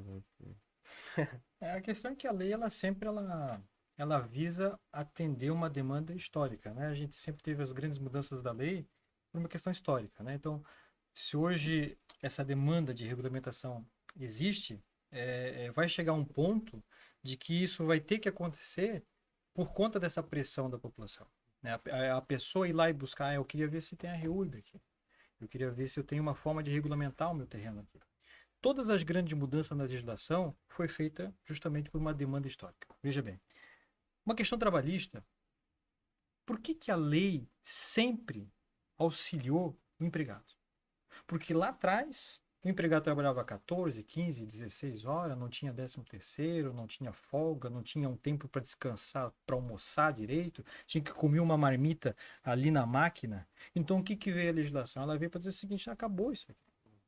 E por que que a lei é tão dura? Porque fala com o empresário, ele vai dizer, meu Deus do céu, ele sempre ganha. O empregado sempre ganha, eu sempre perdi, eu nunca ganhei uma ação trabalhista. Porque chega o momento do equilíbrio. Ele vai chegar o momento do equilíbrio, que chegou, né? A legislação trabalhista hoje, eu digo que ela se aperfeiçoou, porque hoje nós já estamos numa situação muito mais equilibrada, né? Na época, o presidente Michel Temer fez uma legislação na qual deu um equilíbrio maior para isso, né? Se você pegar todas as grandes reformas que teve, é justamente por uma questão social histórica. O consumidor. Lá atrás, você pegava... Eu tinha uma tia minha que ganhou dano moral na época de 50 mil, porque o nome dela foi para o SPC e Serasa. Lá no comecinho, quando se falava em dano moral. Por quê? Porque as empresas não estavam nem aí para o consumidor. A empresa, se não te entregou um ar-condicionado que tu comprou, vai para a justiça. Como é que você vai gastar com um advogado por uma questão que tu comprou um ar-condicionado, um ventilador, uma torradeira? Como é que você vai para a justiça? Sim. Então, para que veio a legislação do consumidor? Veio para criar também um mecanismo de você se defender. De dizer, olha, empresa, se você não fizer, eu estou criando aqui um órgão, o PROCON não veio à toa. O PROCON não existe do nada. Existiu o PROCON porque houve um abuso das grandes empresas. Até o ponto de chegar no equilíbrio. Hoje, por exemplo, você não vê dano moral de 40, 50 mil reais. Meu dano moral de 5, 10. Né? Olha lá, 5, 15. Mas são raros. E a legislação ela vem para isso. Ela vem para te castigar, para te mudar o teu comportamento como empresário, para depois, agora tá ok. Agora vamos trazer o equilíbrio. Estava conversando hoje. Por que vem as cotas dos negros? Para equilibrar. Ricardo, mas não me conformo porque eles estudaram em colégio público que nem eu e eles têm a mesma oportunidade. Não teve. Talvez a tua realidade foi uma. Que a nossa situação aqui no Sul é totalmente diferente. Então a gente não pode comparar. Então essa legislação ela vem realmente para equilibrar. A partir do momento que há um equilíbrio, você não precisa mais de cota. Você não precisa. Então, assim, tudo isso aí. Por que vem o Estatuto do Idoso? Tudo isso veio porque teve um motivo para vir. Teve uma situação lá atrás de que o idoso ele era maltratado por filho, por nora, por isso, por aquilo, e se criou um mecanismo para colocar o Ministério Público como fiscalizador daquele idoso. E a questão imobiliária é justamente isso. Cria-se aquela necessidade, então assim, chega um momento na qual a prefeitura ela não vai pedir para te regularizar, ela vai ser obrigada a regularizar aquele imóvel. E a URB, ela vem justamente com essa ideia. Essa questão de você regulamentar é uma situação de que você vai repassar isso para a prefeitura. E se você analisar bem, Luiz, você vai ver que a URB é um grande negócio para a prefeitura. É um avanço muito grande. Porque se eu tenho uma matrícula, que eu nunca tive a matrícula desse imóvel, a partir do momento que eu tenho essa matrícula, eu não quero mais perder essa matrícula. Quando eu vender ela, eu vou vender na escritura. Eu vou recolher o ITBI, a prefeitura vai estar lucrando. O custo que ela tem para regulamentar para mim, ela vai tirar muito rápido isso. Porque o giro de imóveis vai ser muito grande. No contrato, a prefeitura não vê dinheiro. Ficou entre as partes. Na escritura é um negócio público. Então, quanto que a prefeitura deixa de arrecadar por não olhar para esse pessoal que precisa de uma regulamentação? Então, não vai estar se dando de graça aquilo para fazer. Claro que, imagina, um prefeito entrega X matrícula para o pessoal da Vila Nova. Ou X matrícula para o pessoal lá do Baú. Pô, olha o marketing Até que é. politicamente, né? Politicamente, O analisar, politicamente é um... Se não me engano, em Dayal, Criciúma ali, não sei quantos entregaram com Reurb, assim, ali, ó. Tá ali entregando matrícula, realizando o sonho da pessoa. Então, assim, você realiza o sonho da pessoa de ter aquela escritura, porque o pai dela já não tinha, o avô não tinha, e você realiza o sonho dela. Então, assim, isso politicamente é um negócio muito bom. Financeiramente para a prefeitura é um negócio muito bom, porque gira o dinheiro. O imóvel que ele é regular, ele vai gerar o cartório que gera imposto, vai gerar o imposto para a prefeitura que vai gerar imposto. A pessoa poder alienar o terreno no banco para fazer um empréstimo e gira, faz dinheiro. Faz dinheiro. Então, esse olhar a gente não tem ainda. Né? É muito difícil. Agora, claro, nós temos prefeituras que têm esse olhar. Sim. E eu acho que isso vai acabar vindo a cada vez mais as prefeituras olhar para esse ponto da legislação de que, poxa, eu tenho aqui a faca e o queijo na mão. Eu tenho que começar a fazer isso aqui. E vai acontecer, mais cedo, mais tarde, vai acontecer. Né? Porque assim, vamos dizer, vindo um pedido de REURB, a prefeitura não pode negar. Muitas vezes o que que ela pode. Tem que enquadrar melhor, tem que, né, ajustar o pedido, mas ela não pode fechar os olhos para aquele problema. Não deu REURB, vamos fazer de outra forma. Então, a REURB veio para isso. Vamos regularizar esses núcleos, vamos transformar essa população aqui. Na verdade, é uma questão social e constitucional. É a função social da propriedade que a gente chama, né? Por isso que é um direito muito forte, o direito da propriedade, né? Tanto o uso capião, o direito real, é um direito constitucional. Então, vindo esse pedido ali para a prefeitura, ela tem que acatar. Muitas vezes, claro, tem que analisar os projetos para verificar se está tudo certo, né? Mas ela não pode, não vamos entrar com a REURB. Não aceito. Ela tem que aceitar. De alguma forma, tem que se não tá daquele jeito e... que ela quer, tem que adequar, Mas tem que ser processada, ela tem que sair de alguma forma. E a gente existe a REURB social, que é pessoas pobres, e é específica, pessoas que têm dinheiro.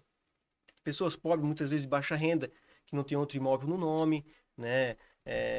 Que não tem condições de pagar emolumentos do registro de imóveis, taxas de cartório. O processo, ele sai todo gratuito. Dentro da prefeitura, registro de imóveis, né? Não tem custo nenhum. Nenhum custo para a pessoa. Diferente, na análise ali foi verificar que ali realmente as pessoas têm condições. Não pode fazer isso? Não, pode fazer. Só tem que arcar com os custos, emolumentos, taxas. Vai sair igualzinho. Tanto pessoas pobres, pessoas, né, que têm condições. Então é uma forma de regularização que, assim, o município, na verdade, todos os municípios devem aplicar isso, né? Porque se ir atrás de um uso capião também dá para regularizar. Só que é muito mais caro, a pessoa tem que requerer sozinho, né? Demora muito mais, né? Que hoje a gente tem tanto judicial como no cartório, mas mesmo assim demora. Eu fui numa palestra em Blumenau, se não me engano, era o promotor de Indaial e o registrador. Eu estava contando a REURB e assim, estava ensinando, né? Porque o interessante é que chamavam, a Câmara de Vereadores de Blumenau chamou o pessoal lá para explicar pra gente como funcionava. Porque eles queriam aplicar e não sabiam. E chamaram os que mais tinham experiência na região. E eles contando, o promotor e o registrador, não, essa REURB aqui foi a mais complexa que a gente fez. Aí perguntaram o prazo. Quanto que foi? 7 meses a gente levou. Nossa. Mas, claro, isso é uma combinação, né? Prefeitura, registro de imóveis, os particulares, engenheiros. Tudo alinhado, né? É em conjunto. Então, se for tudo em conjunto, assim, não tem erro, tá? Claro, tem que fazer reuniões ali, tem que ir no registro de imóveis, né? Não pode ficar parado. É isso que eu ia perguntar agora. Vamos supor assim, não tem um grupo de pessoas aqui na cidade, de um certo bairro, e eles querem entrar com um pedido desse. Qual é o primeiro passo que eles têm que dar, né? Assim, fazer um cadastramento do pessoal, todo mundo, né? Vamos dizer, 20 moradores. Esses 20 moradores ali, eles juntam a documentação, eu tenho contrato, já tenho mais de 5 anos de documento e taxa de energia, água, né? E eles têm 2 passos, ou procurar um particular, um advogado, juntamente com um engenheiro, né, um arquiteto, ou direto num órgão público, na prefeitura. Tem 2 caminhos, né? A diferença é que, se a gente fazer o pedido, né, o advogado, o particular, né, a gente entra com o processo na prefeitura e eles têm que processar. Ali, o particular entrando sozinho, né, vai depender da prefeitura. Essa é a diferença. Então, muitas vezes a prefeitura vai ter que contratar alguém para fazer essa regularização, né? Que nem Gaspar tem uma empresa para isso, né? Não quer dizer que os particulares não podem, mas quando a prefeitura não tem uma empresa contratada, fica, né, mais difícil fazer. Então, o primeiro passo é ter um grupo de pessoas, porque a REURB é coletiva.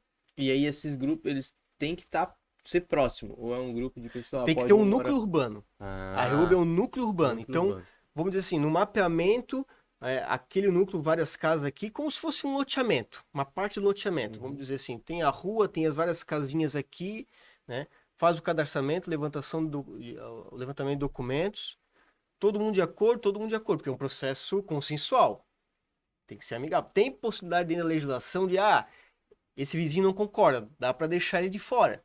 Só que é mais complexo, a prefeitura tem que intimar ele, porque ele não está participando, então trava. né? E a lei veio para ser mais rápida, né? Para sair do judiciário, porque diferente do projeto lá legal, é totalmente fora do judiciário. É prefeitura, registro de imóveis e deu. A gente não fala em juiz aqui. Então, consensual é muito mais rápido, né? Muito mais rápido. Ali fazendo o levantamento da rua, verificando que há um núcleo urbano até 2016, até final do ano 2016, se não me engano, novembro de 2016, tá? A legislação permite núcleos urbanos até essa data, tá?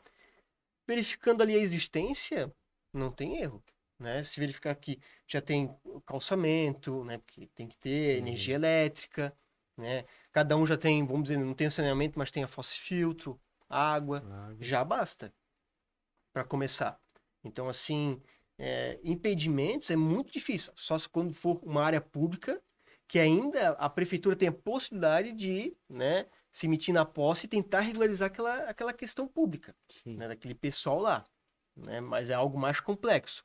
Mas quando é uma área pública, assim, não vejo problema, tá? Que o problema maior hoje é que as pessoas vendem muito picotar a terra, vamos dizer, né? 200 metros, 100 metros, enfim. A REUB veio para resolver isso. Que muitas vezes tem um imóvel ali de, por exemplo, lá no outro lado é permitido 200 metros quadrados para desmembrar, um exemplo. E aqui é 300. Então, cada local é um zonamento diferente. E isso dificulta. Então, muitas vezes a pessoa, pô, mas não consegui. Só que ele verificando ali que todo mundo está de forma irregular, tem essa possibilidade de fazer a regularização. E a REUB veio para isso, né?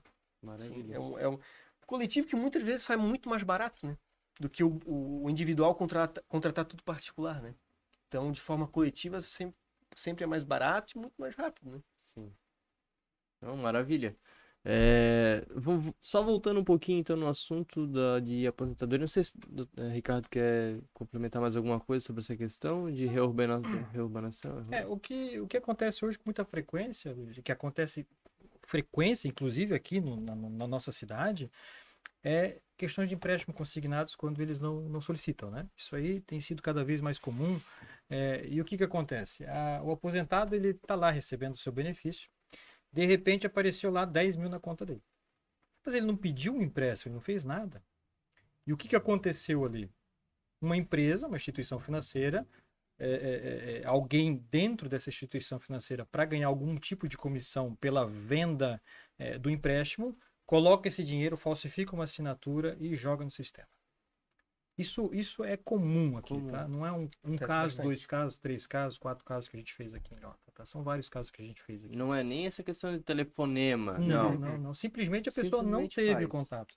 E é impressionante. E diante de tantos casos que a gente teve aqui, eu fiquei me perguntando, mas como que a pessoa consegue uma assinatura tão próxima? Porque você vai olhar o contrato de financiamento, você vai até...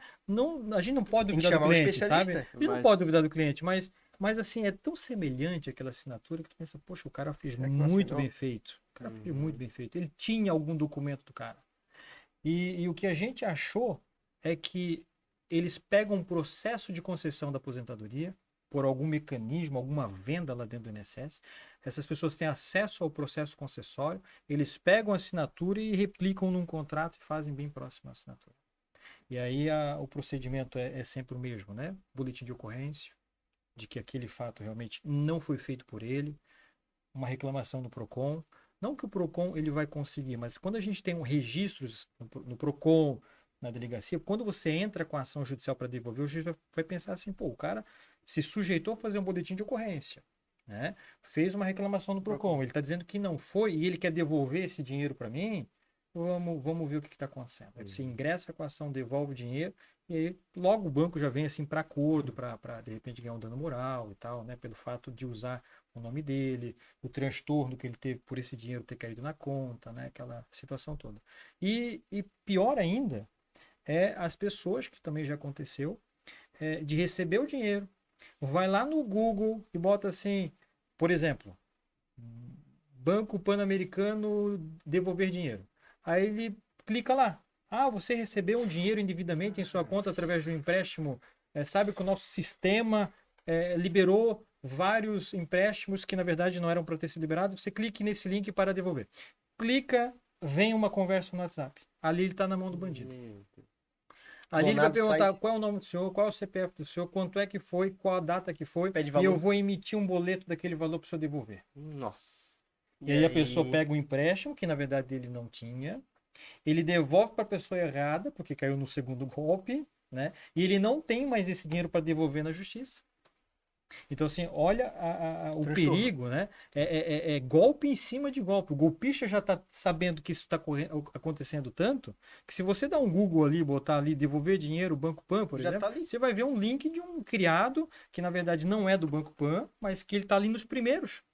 E a pessoa vai devolver para aquilo lá. Ela acaba caindo no Pessoa outro sem golpe. instrução. Pega Instrução. pessoas idosas que não tem instrução nenhuma. Infelizmente, assim, a gente vive assim numa situação no mundo assim que é quem mais pode querer prejudicar o outro, né? Eu já tinha ouvido falar sobre essas questões de empréstimo, só que na minha cabeça era assim, não, eles devem ligar pro senhor ali e dizer, fala rápido, né? Sim, se respirar é sim. Aí a pessoa vai respirar, pum, sim. Isso acontecia, Luiz. Só que o nosso governo estadual ele fez a criação de uma legislação na qual não se pode fazer mais um empréstimo por ligação. Entendi. Então houve esse mecanismo diante de tanta fraude que na época era assim, né? Que às vezes o idoso ele não tem aquela consciência daquilo que ele está contratando. Ele vai lá, sim, para desligar e foi. Né? Ou então vem aquela mensagem no celular e você sim ou não. Ele apertou lá, contratou. Isso era muito comum, né, acontecer. Então isso são coisas que foram criadas justamente para tentar evitar. E mesmo assim ainda acontece bastante, tá? A nossa lei, ela vai toda a vida tá tendo que se atualizar. Um passo atrás, né? O direito criminal é isso, né? Quando você pensa, você lê lá um crime, que tu pensa, não, isso aqui nunca vai acontecer, não. Se tá ali é porque já aconteceu. Já aconteceu. Então, assim, a falsificação de moeda era uma situação que não era penalizada. A moeda, o papel moeda, sim. A moeda não. Por quê? Porque, em tese, o custo de fabricar uma moeda era mais caro do que a própria moeda, né? Então, assim, o custo para te fabricar aquilo era maior. Mas se criou, né, esse mecanismo de colocar na legislação. Por quê? Porque, de fato, aconteceu. Alguém fazia. Então, assim, sempre vai ter, né? A legislação, ela sempre está um passo atrás da sociedade, né? Ela sempre vai estar. É igual a questão, por exemplo, hoje não se fala mais em cheque, né? A gente nem vê mais cheque, né? Mas o cheque, por exemplo, o cheque predatado, né? Era comum o cheque predatado. O cheque predatado, na justiça não existe cheque predatado. O cheque, no conceito legal dele, ele é uma ordem de pagamento à vista. O predatado foi uma criação que a gente fez aqui, usual. Então, o que acontece? Usualmente a gente coloca bom para tal data. E aí, como o direito usual ele tem que prevalecer sobre o direito legal, o que acontece? A jurisprudência ela tende de que quando você coloca o bom para, você está fazendo um contrato com o teu na logística ali do dinheiro, né? Então, assim, daquela compra e venda que eu fiz, eu estou fazendo um contrato contigo que só pode soltar esse cheque daqui a 15 dias. E se você solta antes e eu não tenho fundo, porque eu tratei contigo aquela data, e pode me gerar um dano moral, porque tu pode soltar o cheque, vai lá para o CCF, volta no 11, volta no 12 e meu nome vai para a SPC Senado. Então, assim, o direito ele sempre vai através do costume, né? Então, como eu disse, a legislação é criada, isso vem lá dos 10 mandamentos, né? Quando a gente pega, por exemplo, os 10 mandamentos, que você pega lá, honrar pai e mãe. Então lá, 10 mandamentos, honrar pai e mãe. E aí você pega, por exemplo, um filho que foi abusado pelo avô, e você pensa, tá, mas poxa, como é que eu tenho que honrar o pai, nesse exemplo, o meu pai que abusou do neto, que é meu filho? Como é que eu vou seguir como é que eu vou adaptar? Porque a gente vai muito na questão religiosa. A religião para o direito é muito forte, é uma linha assim que você é muito tênue. Então você não consegue romper isso dali. Porque você está atrelado naquilo. É aquela questão de que vem no nosso DNA. Então, como é que você vai tratar uma situação dessa?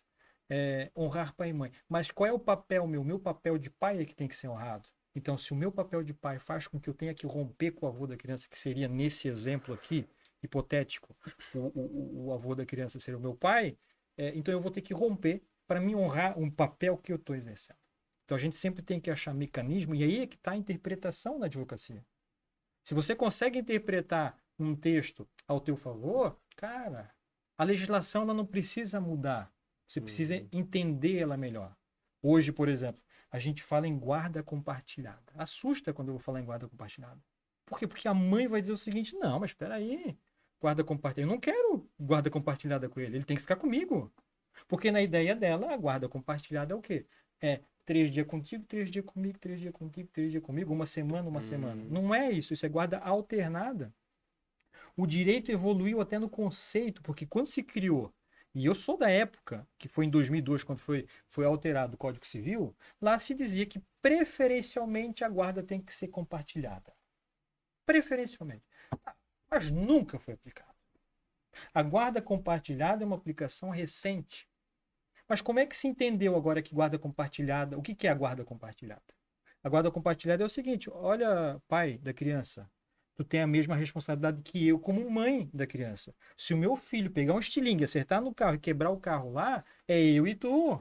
Não é porque eu tenho a guarda a guarda que... A residência com a criança. Né? não é porque eu tenho a guarda unilateral, que antigamente se tratava guarda unilateral, que tu não é o responsável. Porque o pai daí queria sair fora, né? Sim. Essa guarda é tua, responsabilidade tua. E aí, olha a evolução do direito, né? Olha a evolução, né? Porque assim, a gente não mudou nada. A gente simplesmente disse, olha, a guarda compartilhada é compartilhar decisões, obrigações e responsabilidade. Então, nós vamos compartilhar isso. Mas a residência fixa vai ser na casa da mãe ou na casa do pai. E tu, como pai, se ficar o filho com a mãe, vai ter que pagar a pensão. Igual. Se mudou a interpretação daquele texto. E aí hoje se fala em guarda alternada, que é aquela que vai ficar uma semana, que isso é muito raro. O entendimento hoje da justiça não vai por esse caminho, né? E a guarda compartilhada, que é aquilo que a gente é adepto. Então, assim, se você chegar para uma mãe e explicar para ela o que é uma guarda compartilhada, ela vai, é isso que eu quero mesmo. A guarda que era só minha, unipessoal, aquela que só era eu responsável, essa eu também não quero, porque realmente a gente não sabe como é que vai ser lá na frente. A partir do momento que a pessoa entende, compreende, ela vai acabar acatando aquilo. E aí que é o fato de você fazer o teu cliente entender o que de fato é. Não é pegar, eu vou fazer aqui, pegar o contrato contigo, estou assinando o contrato, vou fazer a ação e você vai ficar sem aquela informação. Sem saber como é que tá, como é que não é, como é que é. Até porque depois capaz do vizinho falar que é uma outra coisa e a pessoa começa a... Até porque ela já vem com o conceito. É verdade. Ela já falou com o vizinho, né? Ela já falou com o vizinho. Sempre no começo da conversa a gente explica todos os tipos de guarda. Porque falar compartilhado em primeiro momento já se assusta. Sim. Não vou compartilhar e não sei o que. Aí a gente explica unilateral, compartilhado, alternado, e aí, não, eu quero compartilhado, então. Ela entende. E isso era um entendimento. Inclusive, assim, nós já criamos grandes julgados no Brasil, né? Nós tivemos um caso muito famoso contra a Souza Cruz, de uma senhora que sempre trabalhou na Souza Cruz. Ela nunca teve outra atividade a não ser trabalhar com a Souza Cruz.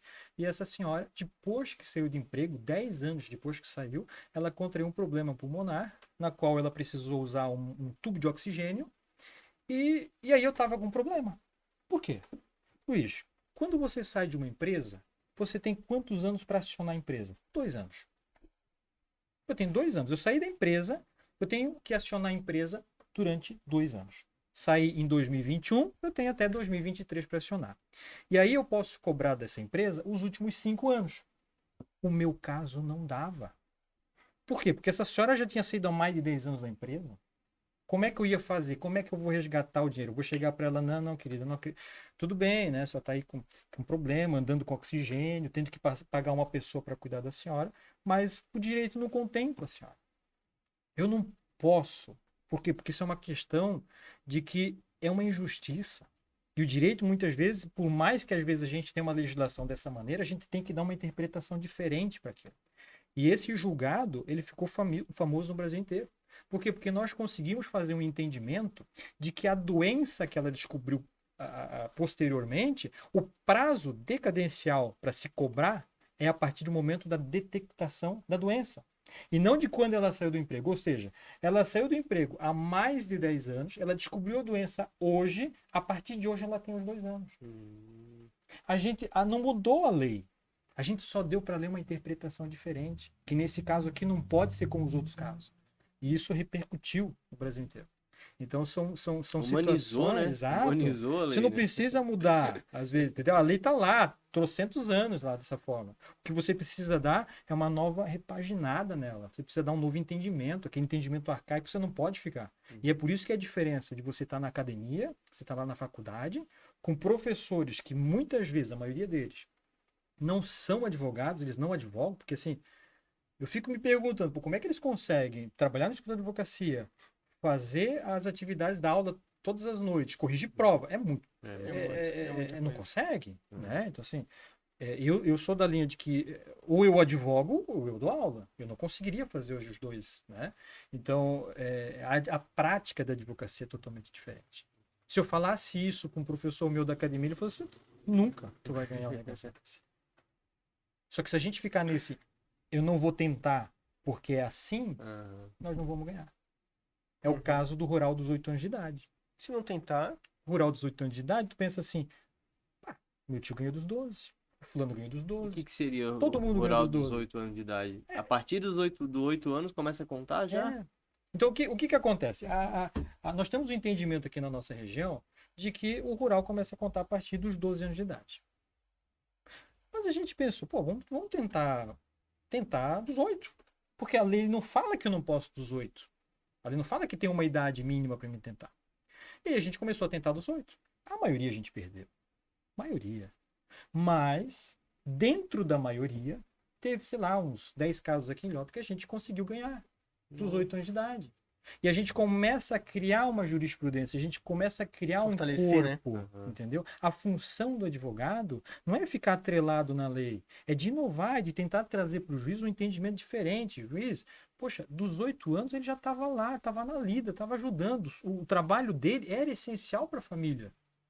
Então por que houve... Olha, ele é penalizado pela exploração dele, ele é penalizado porque ele não teve a infância que ele poderia estar brincando, ele estava lá na roça trabalhando. Ele é penalizado lá na infância e é penalizado agora, porque esse tempo poderia contar para a aposentadoria dele. Leve esse entendimento para o juiz. Entendeu? Então, assim, o juiz pode te negar. Ok, vou recorrer, vou tentar. Perdi, vou começar de novo, vou tentar com outro. Até chegar um ponto de que aquilo vai... Opa, convenci um, convenci dois, convenci três. Daqui a pouco não é só eu como advogado. Por isso que a gente compartilha os entendimentos. sim. Porque não é interessante só eu ter essa tese. O interessante é todos os advogados terem essa tese. Por quê? Porque daí você cria corpo. Não é só eu que tenho esse entendimento, é todo mundo. Daqui a pouco chegam lá, vai escrever uma doutrina, um doutrinador. Não, eu também tenho entendimento dos 8. Porque realmente eu vou penalizar a pessoa 2 vezes. Uma na infância que ele perdeu e a outra na hora de se aposentar. A função do advogado é brilhante. Por isso que quando eu falo da advocacia, tu vê assim que eu falo assim com um brilho nos olhos, Sim, né? sim, Assim, porque é um negócio assim que é a nossa vida, é de criar, é de um desafio que tu tens. E a gente é movido a desafio, né? A partir do momento que você não tem mais desafio, acabou pra você, né? Você não tem mais aquela vontade de ir pro escritório. E eu vou pro escritório de advocacia porque eu tenho aquela vontade de fazer alguma coisa diferente. É aquela questão, né? De que o sol, ele não brilha para si próprio. Ele brilha para os outros.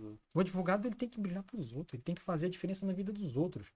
Luiz, eu sou muito feliz quando alguém faz uma coisa boa para mim. Mas eu sou muito mais feliz quando eu faço a diferença na vida de alguém que aquela pessoa se tornou tão feliz por um ato que eu fiz. Então, a partir do momento que você tem esse conceito de felicidade, a tua vida realmente muda. Tu está num outro patamar de felicidade. E eu realmente, assim, eu me sinto realizado na advocacia. Me sinto realizado mesmo.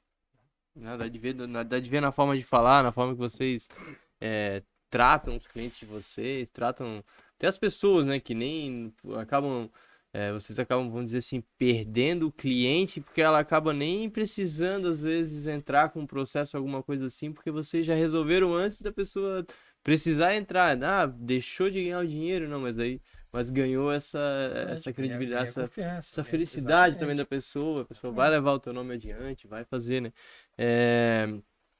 Voltando ali um pouco sobre a questão da Previdência, outra dúvida que eu já vi também pessoas falando é que quem paga através do MEI, né? Quem paga através do MEI vale só a metade do que está pagando. Pagou durante 6 anos o MEI, vai ter só 3 anos valendo para a Previdência. Como é que funciona isso ali? Como é que é essa questão do MEI? A gente, como eu disse, né? A gente sempre vai falar com a gente ouve uma coisa de um, uma coisa do outro, a gente sempre fica com aquela questão perdida realmente, né? É muito difícil o direito, por isso que a nossa profissão é sempre um desafio. É de você tentar trazer, não, mas não é assim. Você ouviu toda a vida que era assim, mas não é assim. É a mesma coisa do marido que abandona a casa e a mulher chega, ele não tem direito na casa porque ele abandonou lá. É aquela questão, né? Porque ele não ouviu de algum lugar que era assim, não é? Né? Então, se a gente tem que trazer a pessoa, não, vem para cá, vamos conversar, e é assim que é. Então, na questão do MEI, tá? O MEI, o que acontece? Ele paga 5% para o INSS. Tem outro, ele paga mais de 5% na totalidade, porque ele vai pagar, além disso, outros tributos que são acoplados junto ali, vai dar uns 6%, 6 e poucos por cento. Então ele paga 5%. Mas essa aposentadoria, esse pagamento que ele realiza, ele não dá direito para ele uma aposentadoria por tempo de contribuição. Ele dá direito a uma aposentadoria por idade. Por idade. Ricardo, eu pago o MEI. Eu vou conseguir um auxílio doença? Vai conseguir. Porque você é um segurado do INSS. Quanto é que seria o meu benefício? Você está pagando 5% para um salário mínimo. Claro que faz a média, né? Faz a média de quanto é que você contribuiu antes de ser MEI e tal, e se chega no número, né? Via de regra, um salário mínimo. Então, eu vou ganhar um auxílio doença através disso. Ricardo, a minha mulher, a MEI, ela morreu. Ganho pensão por morte? Ganha pensão por morte. Claro que tem a questão da carência. Eu tenho que ter igual um seguro de carro, né? Assim, o seguro de carro, depois que o carro está batido, ele não vai pagar. Mas se eu tenho aquela carência de estar pagando, então assim, como é que eu vou explicar aqui para a pessoa ser mais fácil de entender? Ela vai pagar 12 parcelas. 12 parcelas eu tenho a qualidade segurada. A partir daí, se eu pagar uma por ano, eu já mantenho essa minha qualidade segurada. Mas vamos supor, ele vai pagar toda a vida. Ele está pagando ali. Ficou viúvo. A mulher era MEI. Vai ganhar pensão? Vai ganhar pensão. Ele adoeceu? Vai ganhar auxílio doença? Vai ganhar auxílio doença. Vai se aposentar? Vai. Por idade. Porque daí você está contribuindo com uma vantagem econômica de 5%. Então você vai conseguir essa aposentadoria. O tempo vai contar um por um? Vai contar um por um. Eu contribuí 15 anos, fechou. É 15 anos que eu vou contar. Mas, Ricardo, eu quero entrar naquela regra de transição na qual eu precisava chegar no 35 e parte disso 5 anos e meio. Eu consigo? Consegue. Vamos complementar. Aí você consegue complementar o MEI. Então eu pago 5 através da guia do MEI e vou pagar o 15 através de uma guia complementar que é o GPS, aquele cartãozinho. Aquele que compra na papelaria. Na papelaria, exatamente. Então lá no código, vou mudar o código. Porque a gente tem vários códigos. Né? A gente tem, por exemplo, 1007. O 1007 é para um autônomo que quer se aposentar por tempo de contribuição. Tem o 1163, que é aquele que quer se aposentar com salário mínimo por idade. Então, por exemplo, o autônomo ele vai pagar 20%. A pessoa que quer se aposentar pelo 1163, que é uma aposentadoria por idade, vai pagar 11%. E o MEI paga 5%. Entendi. Então, assim, hoje é viável pagar o MEI, é fácil pagar o MEI, é uma vantagem que se tem de você ficar segurado pela Previdência Social, né? É aquela situação. Se eu estou pagando o meu seguro, eu vou... Tô segurado. Eu tô lá. Se acontecer alguma coisa comigo, pelo menos eu tenho o meu seguro lá. Tá ativo, né? Agora, se eu não estou pagando, é aquela questão, né? Ricardo, mas eu conheço fulano que se aposentou, ele tem 65 anos, ele está aposentado, nunca trabalhou na vida, então ele não é aposentado. E aí é aquele conceito errado que a gente tem. Por quê? Porque como ele nunca contribuiu para a Previdência, ele não tem como se aposentar. Não existe uma aposentadoria de uma pessoa que nunca contribuiu. Mas eu vi, ele tem, mas ele viu, eu conheço. Por quê? Porque o senhorzinho diz que é uma aposentadoria. Não é uma aposentadoria, é um benefício assistencial. Faz parte do INSS, mas não é uma aposentadoria. Ele não vai. Aí eu falo assim: pergunta se ele ganha 13º. Já muda ali. Porque se é um benefício assistencial, que é o BPC, né? Ele não vai ganhar o 13º. Mas ele recebeu aquele benefício, é um salário mínimo, e ele vai dizer por aí que está aposentado. E, na verdade, não é uma aposentadoria. É o mesmo benefício que um deficiente, por exemplo, a pessoa que tem Down, ela recebe um salário mínimo. Depende, claro, tem uma questão. Como é um benefício assistencial, ele depende da condição social dele. Então, assim, não é todos que vão ter esse direito de receber. Por quê? Porque se eu tenho um filho com Down e eu tenho uma condição financeira boa, eu não tenho por que ganhar um benefício assistencial. O Romário, vamos dizer assim, Exatamente. deputado não vai ganhar um benefício Sim. assistencial. Exato, exatamente. Não ganha por quê? Porque existe uma questão de renda per Condição capita da financeira. família, uma questão Uhum. financeira. Então, de fato, existem essas pessoas que dizem que estão aposentadas, né? Mas que não são, né? E a questão do MEI é viável, né? Sim. Pagar, ele está segurado. Eu pego bastante no pé de amigos meus, até assim, amigos que são motoboy, coisa assim, digo, rapaz, vocês fazem bem, rapaz, eu faço pra vocês, Uhum. vai lá no escritório que eu faço pra vocês, é de graça, eu faço, e só vão pagando mensal, Isso. porque e se acontece risco, de né? cair, se Exato. acontece, né, principalmente uma profissão de risco, né, como é o Exato, motoboy, né, a gente... E a questão, uma grande mudança que teve, falando em motoboy, em óbito, em pensão por morte, é a questão do valor do benefício da pensão por morte. Então, por exemplo, antigamente, né, se aquela menininha lá de 18 anos era casado lá com aquele senhorzinho de 70, 80 anos, ela comprovava que estava efetivamente com ele, através de um contrato de união estável, casamento, enfim, qualquer modalidade, ela iria ganhar essa pensão por morte a vida toda. O que aconteceu? A legislação pensou, poxa, mas Tem algo errado, até né? que ponto que isso a gente pode até acreditar na questão do amor da menina de 18 com o senhor de 70. Não vou nem entrar nesse Não. mérito aí, porque não me cabe. Mas é justo eu pagar uma pensão para moça de 18 anos até ela... Imagina? Então, o que se criou? Sabe, maravilha. Vamos fazer o seguinte, vamos fazer uma tabela. Vamos fazer uma tabela. Tu tem 18, então tu vai receber por 2 anos. Depois de 2 anos, a gente acaba. Ah, eu tenho 20. Aí tem uma tabela: 4, 6 anos, 8 anos, até chegar aos 44 anos. Quando a mulher viúva com mais de 44, aí é vitalício. Uhum. Mas se ela viúvar com 43, Não é. é 20 anos. Olha só. Então, assim, ela vai. Até porque, veja bem, 43 anos ela viuvou. 20 anos recebendo a pensão, ela vai estar com 63, né? Uhum. 63. É hora de aposentar. Dá o tempo para ela pegar e contribuir, então ela vai ter a renda de receber a pensão, contribui, quando Contribui, chegar no se aposenta. 63, 62, que na verdade para a mulher hoje é 62 anos, ela já consegue aposentar. Então se torna uma coisa realmente assim viável de se fazer, e eu acho que, como eu disse, a legislação ela sempre vem tentando se adaptar, né? O que a gente vê assim muito também é aposentados de militares, porque não casa mais, porque senão vai perder a aposentadoria, né? Isso acontece, né? Se casar novamente, São perde questões das aposentadorias militares que, infelizmente, ficaram de fora da reforma da Previdência, né? E que é uma grande fatia. É uma grande fatia. Uma gigante Que realmente, assim, dá um prejuízo enorme, né, para a Previdência, né? Então, assim, infelizmente, não consegue... Até porque, assim, politicamente falando, é muito difícil, né? Você mexer na aposentadoria dessa classe dos militares, né? Porque os militares, eles têm um poder muito grande. Qualquer governo quer ter o militar ao seu favor, né? Então, assim, existe essa combinação aí, né? Infelizmente, A política a puxa política, isso, né? exatamente. A política... A gente igual eu gosto, né? Particularmente, vocês também gostam da política. É importante, na verdade, a política, né? Até quando tem gente que fala que a política, futebol e religião não se discute, eu não concordo com isso, na verdade. Até o futebol torce para quem quiser, a tua religião também, se não interferiu nos meus direitos, né? A tua religião tá tranquilo. Mas a política não, né? A política é a gente, né? A gente tem que estar o dia a dia, tem que discutir, tem que falar, e tem que também, né? O discutir não é brigar, né? Que às vezes tem gente que acha que discussão é discutir, dar de dedo no outro, não. Tiro, aquele outro tiro, né? é verdade, É. tiro. É briga de família. Não é isso, na verdade, né? É a discussão, aquela coisa saudável, né? Onde vai construir, né? Porque se for para iniciar uma discussão, eu sou meio que desse pensamento. Se for para me iniciar uma discussão que eu não vou ter uma construção com ela, eu já nem consigo. Já me dá, vamos dizer assim, já me dá preguiça de começar. Já disse, não, meu Deus, porque dali tu não vai trazer tirar o nada. beneficinho. Isso, não vai. Eu passei muito trabalho, Luiz, quando eu fui crítico da reforma da Previdência, porque, por exemplo, a reforma da Previdência foi feita no governo Bolsonaro, né, em 2019, em novembro de 2019.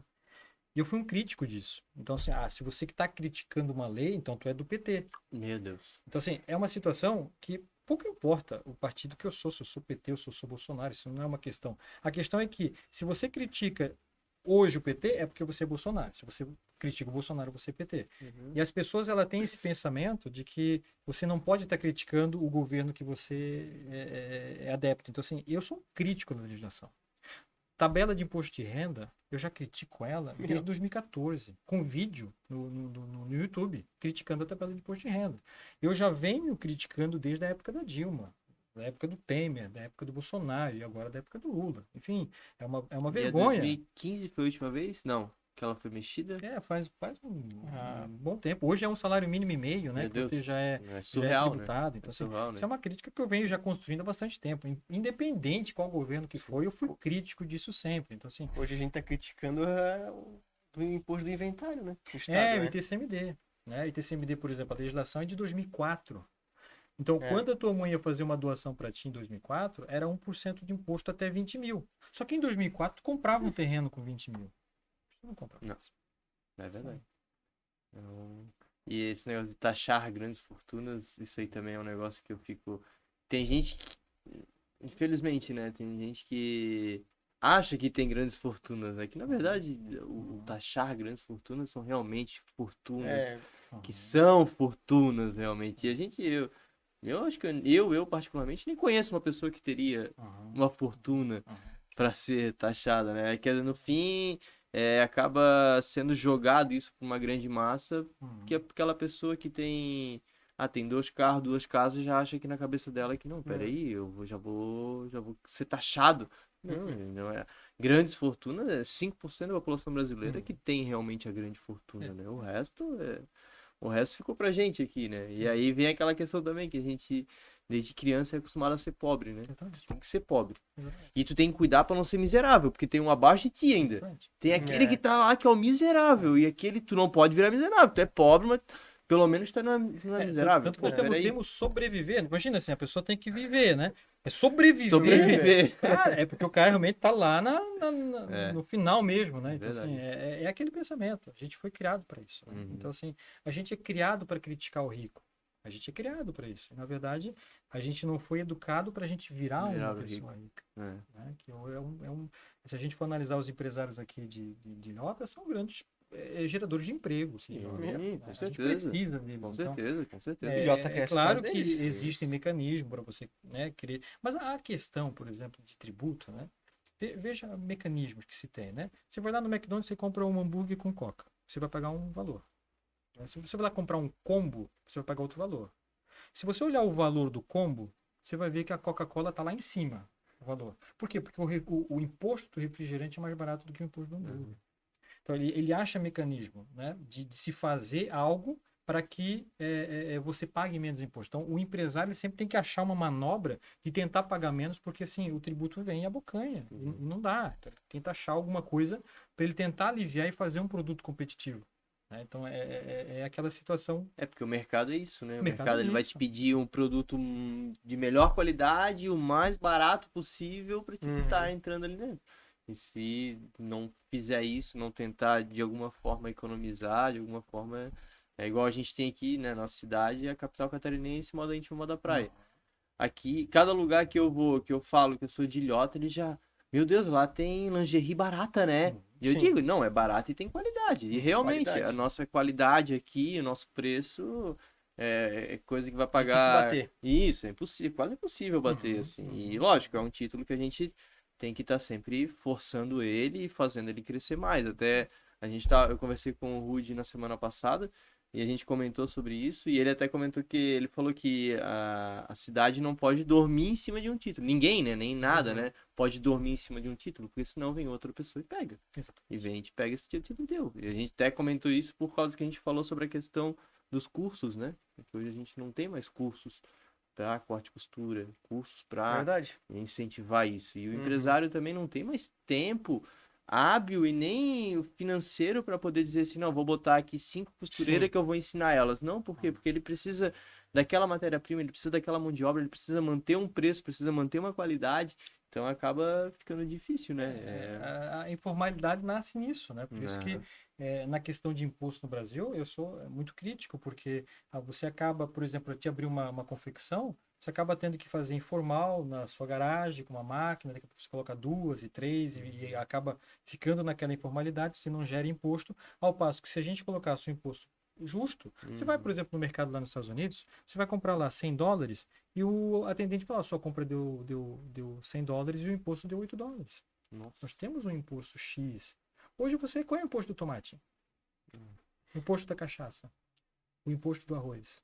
Tudo diferente, né? Você não sabe. Você está no mercado, você não sabe o que é cada item que tem lá. Então, e para o governo parece ser interessante te manter nessa ignorância.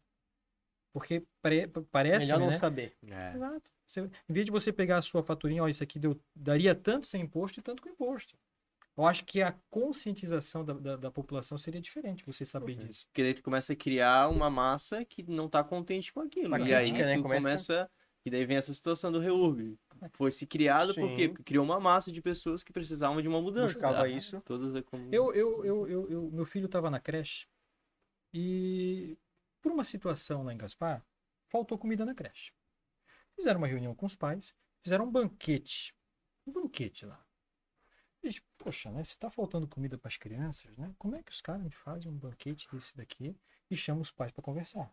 Primeiro, Sobre a falta sobre da a comida. falta de alimentação, né? Aí tá. Aí eu peguei e me posicionei, criticando, porque é uma situação realmente assim, que você não pode concordar com um negócio desse. Tem criança que fala e tem criança que não fala lá dentro, que não tem nem como pedir uma bolacha. E eu critiquei. A secretária de educação, na época, me disse que você tem que ficar contente que você tem creche de graça. E você não tem uma fatura do mercado para mostrar, olha, na minha compra por mês, eu paguei tanto aqui de imposto. Ou eu paguei tanto do meu imposto de renda. Eu só levantei, não, peraí, então a senhora não conhece de legislação, a senhora não conhece de nada, né? Porque se a senhora vai me falar que eu não pago isso daqui, Meu Deus. é pura ignorância dela. Eu pago e muito caro para ter isso aqui. E muito caro. Então, assim, hoje, se você quer ter uma educação de qualidade, você vai pagar um particular, uma escola particular. Então, você paga no seu imposto de renda pública, com seus impostos, vai pagar a pública e você vai pagar uma particular. Se um empresário hoje quer uma segurança, ele vai contratar as câmeras de segurança, tal, monitoramento 24 horas, tal, ele vai pagar a segurança pública Particular. dele e vai pagar a pública. Ele está pagando duas vezes. Uhum. Porque Duas a vezes. pública não é de qualidade. E aí me vem uma pessoa que vem me dizer, você tem que agradecer que você ainda tem. Isso jamais. Jamais. A gente nunca pode se contentar com isso. E é isso que a gente tem que acabar com isso no Brasil. É você ser crítico quando precisa ser crítico. Claro, a gente não pode ser criticando tudo, né? Mas, por exemplo, tem muita coisa no SUS boa. Pô, hoje o atendimento de câncer é excepcional. Assim, nós vamos ter relatos muito duros, muito difíceis, de pessoas que realmente não tiveram esse atendimento, mas de uma forma geral, a gente tem que agradecer assim, o SUS realmente, porque o dinheiro que está lá realmente é um dinheiro que está sendo empregado. Mas quando a gente precisa ser crítico, a gente não pode achar que a gente não tem o direito de criticar, porque a gente tem, quem está pagando lá somos nós, quem está pagando os vereadores somos nós, quem está pagando o prefeito somos nós, quem está pagando o presidente da república somos nós. Então eu tenho sim o direito de criticar aquilo que eu acho. Eu sempre digo, eu posso ser contra, por exemplo, a maconha, mas eu sempre vou ser a favor que você se manifeste a favor da maconha. Porque o teu direito de manifestar é uma coisa que é supra-direito, entendeu? Acabou aquela época que tu não podia se manifestar. Não O podia aborto, colocar. né? Exato. Eu acho que tu pode ser a favor ou contra o aborto. Mas o teu direito de se manifestar, eu vou sempre te assegurar. É o que eu digo, a questão do aborto. É uma questão muito polêmica. Eu parti na faculdade entendendo que eu era contra o aborto. Continuo sendo contra o aborto. Eu não faria o aborto se a minha esposa tivesse um outro filho. Não, vamos tentar, né, achar tal. Não faria. Uma questão minha, uma questão pessoal minha, não faria. Mas eu hoje, com o entendimento que eu tenho hoje, eu não sou contra legalizar essa questão do aborto. Eu sou a favor da legalização. Eu não faria, sou contra, mas, de contrapartida, eu acho que aquelas pessoas que fazem, por uma questão religiosa minha, não me dá o direito de tirar o direito deles de fazer o que eles querem. Exatamente. A conta, quem vai pagar, a conta vai chegar para cada um. Eu sempre digo, o universo, a conta do universo, ela vai chegar. Porque é um equilíbrio. Então, assim, tudo que tu fizer, vai chegar a conta para ti. A conta vai chegar. Vai de cada um. E não vou ser eu que vou julgar. Se é certo, se é errado. Eu não posso ter esse direito de tolher. O Estado brasileiro não é um Estado laico? Não tem religião? Então por que eu vou colocar uma situação religiosa nesse ponto? Se a ciência me diz tal coisa. Então, é esses pontos que no Brasil ainda precisa evoluir muito, né? Precisa evoluir muito. Nesses pontos que a gente vê como vocês são pessoas humanas, né?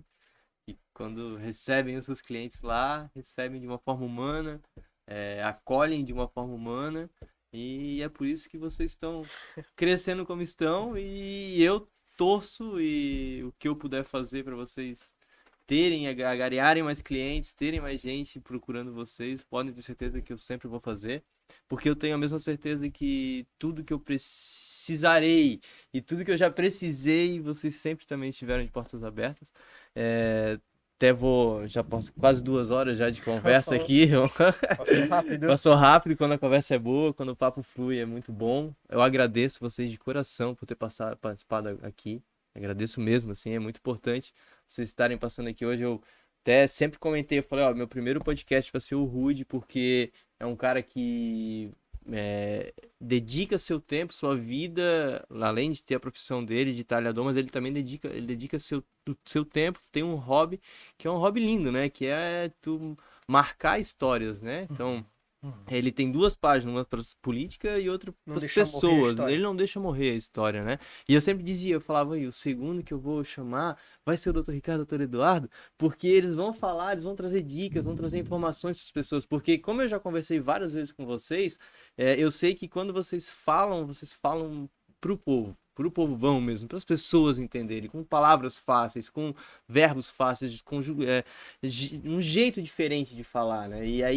E ainda vocês trazendo essas histórias, né, da sensibilidade que vocês têm para lidar com isso, para tratar com isso, então aumenta o conjunto da obra e aí a gente vê ainda mais o motivo de vocês estarem aqui, fixados aqui e ter tanta gente, né? Cada vez que eu vou lá no escritório tem um monte de gente esperando lá e vocês tem um monte de gente esperando, mas vocês não são aquela coisa assim, vem aqui, tchau, vai porque tem um outro. Não, fica calmo aí, vamos conversar, entendeu? Tá certo. Não. É assim, é incrível. Então, agradeço. Vocês querem falar mais alguma coisinha para finalizar? Eu só tenho a agradecer, porque a gente veio para falar do direito, mas também para falar realmente assim do nosso íntimo também, de se abrir um pouco mais, sabe? Não só da questão que é o nosso atendimento no escritório.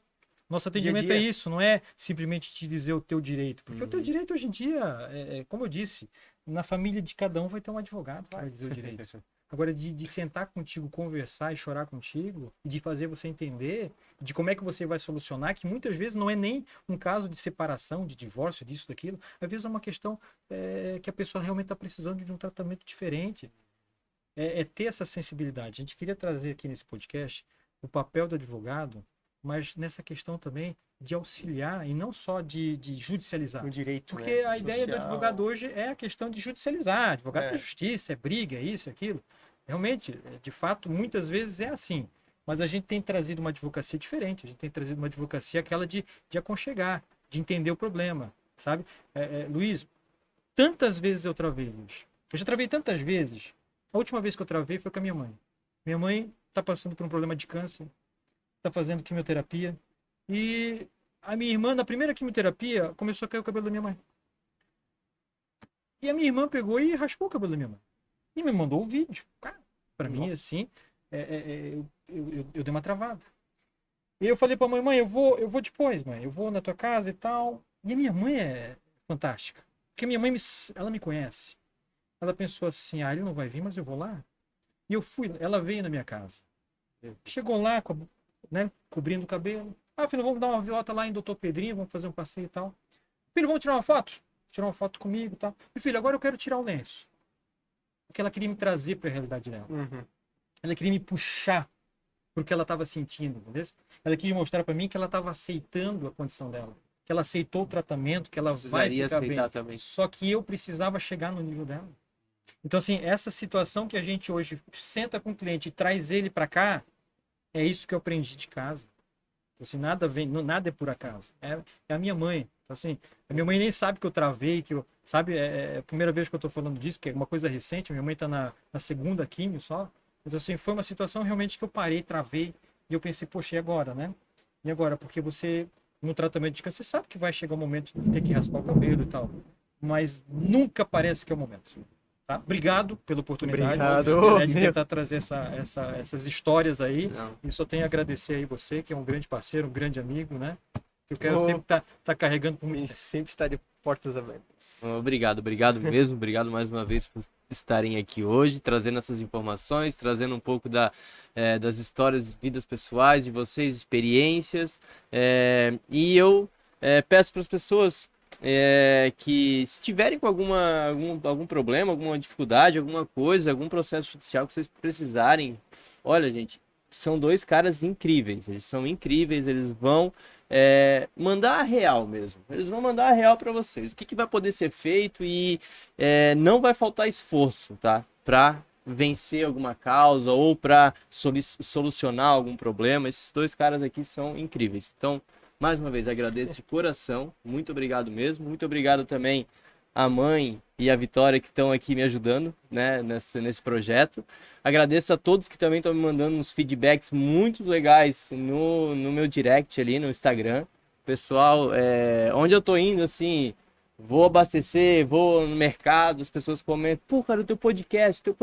Então, assim, isso dá mais força pra gente querer continuar. E eu fico aberto, como sempre fui um cara muito aberto a sugestões, críticas. Eu também fico aberto a sugestões e críticas sobre o podcast, porque é assim que a gente cresce, é assim que a gente evolui. Tá bom, gente? Então, muito obrigado pela atenção de todos. Obrigado vocês dois por estarem aqui.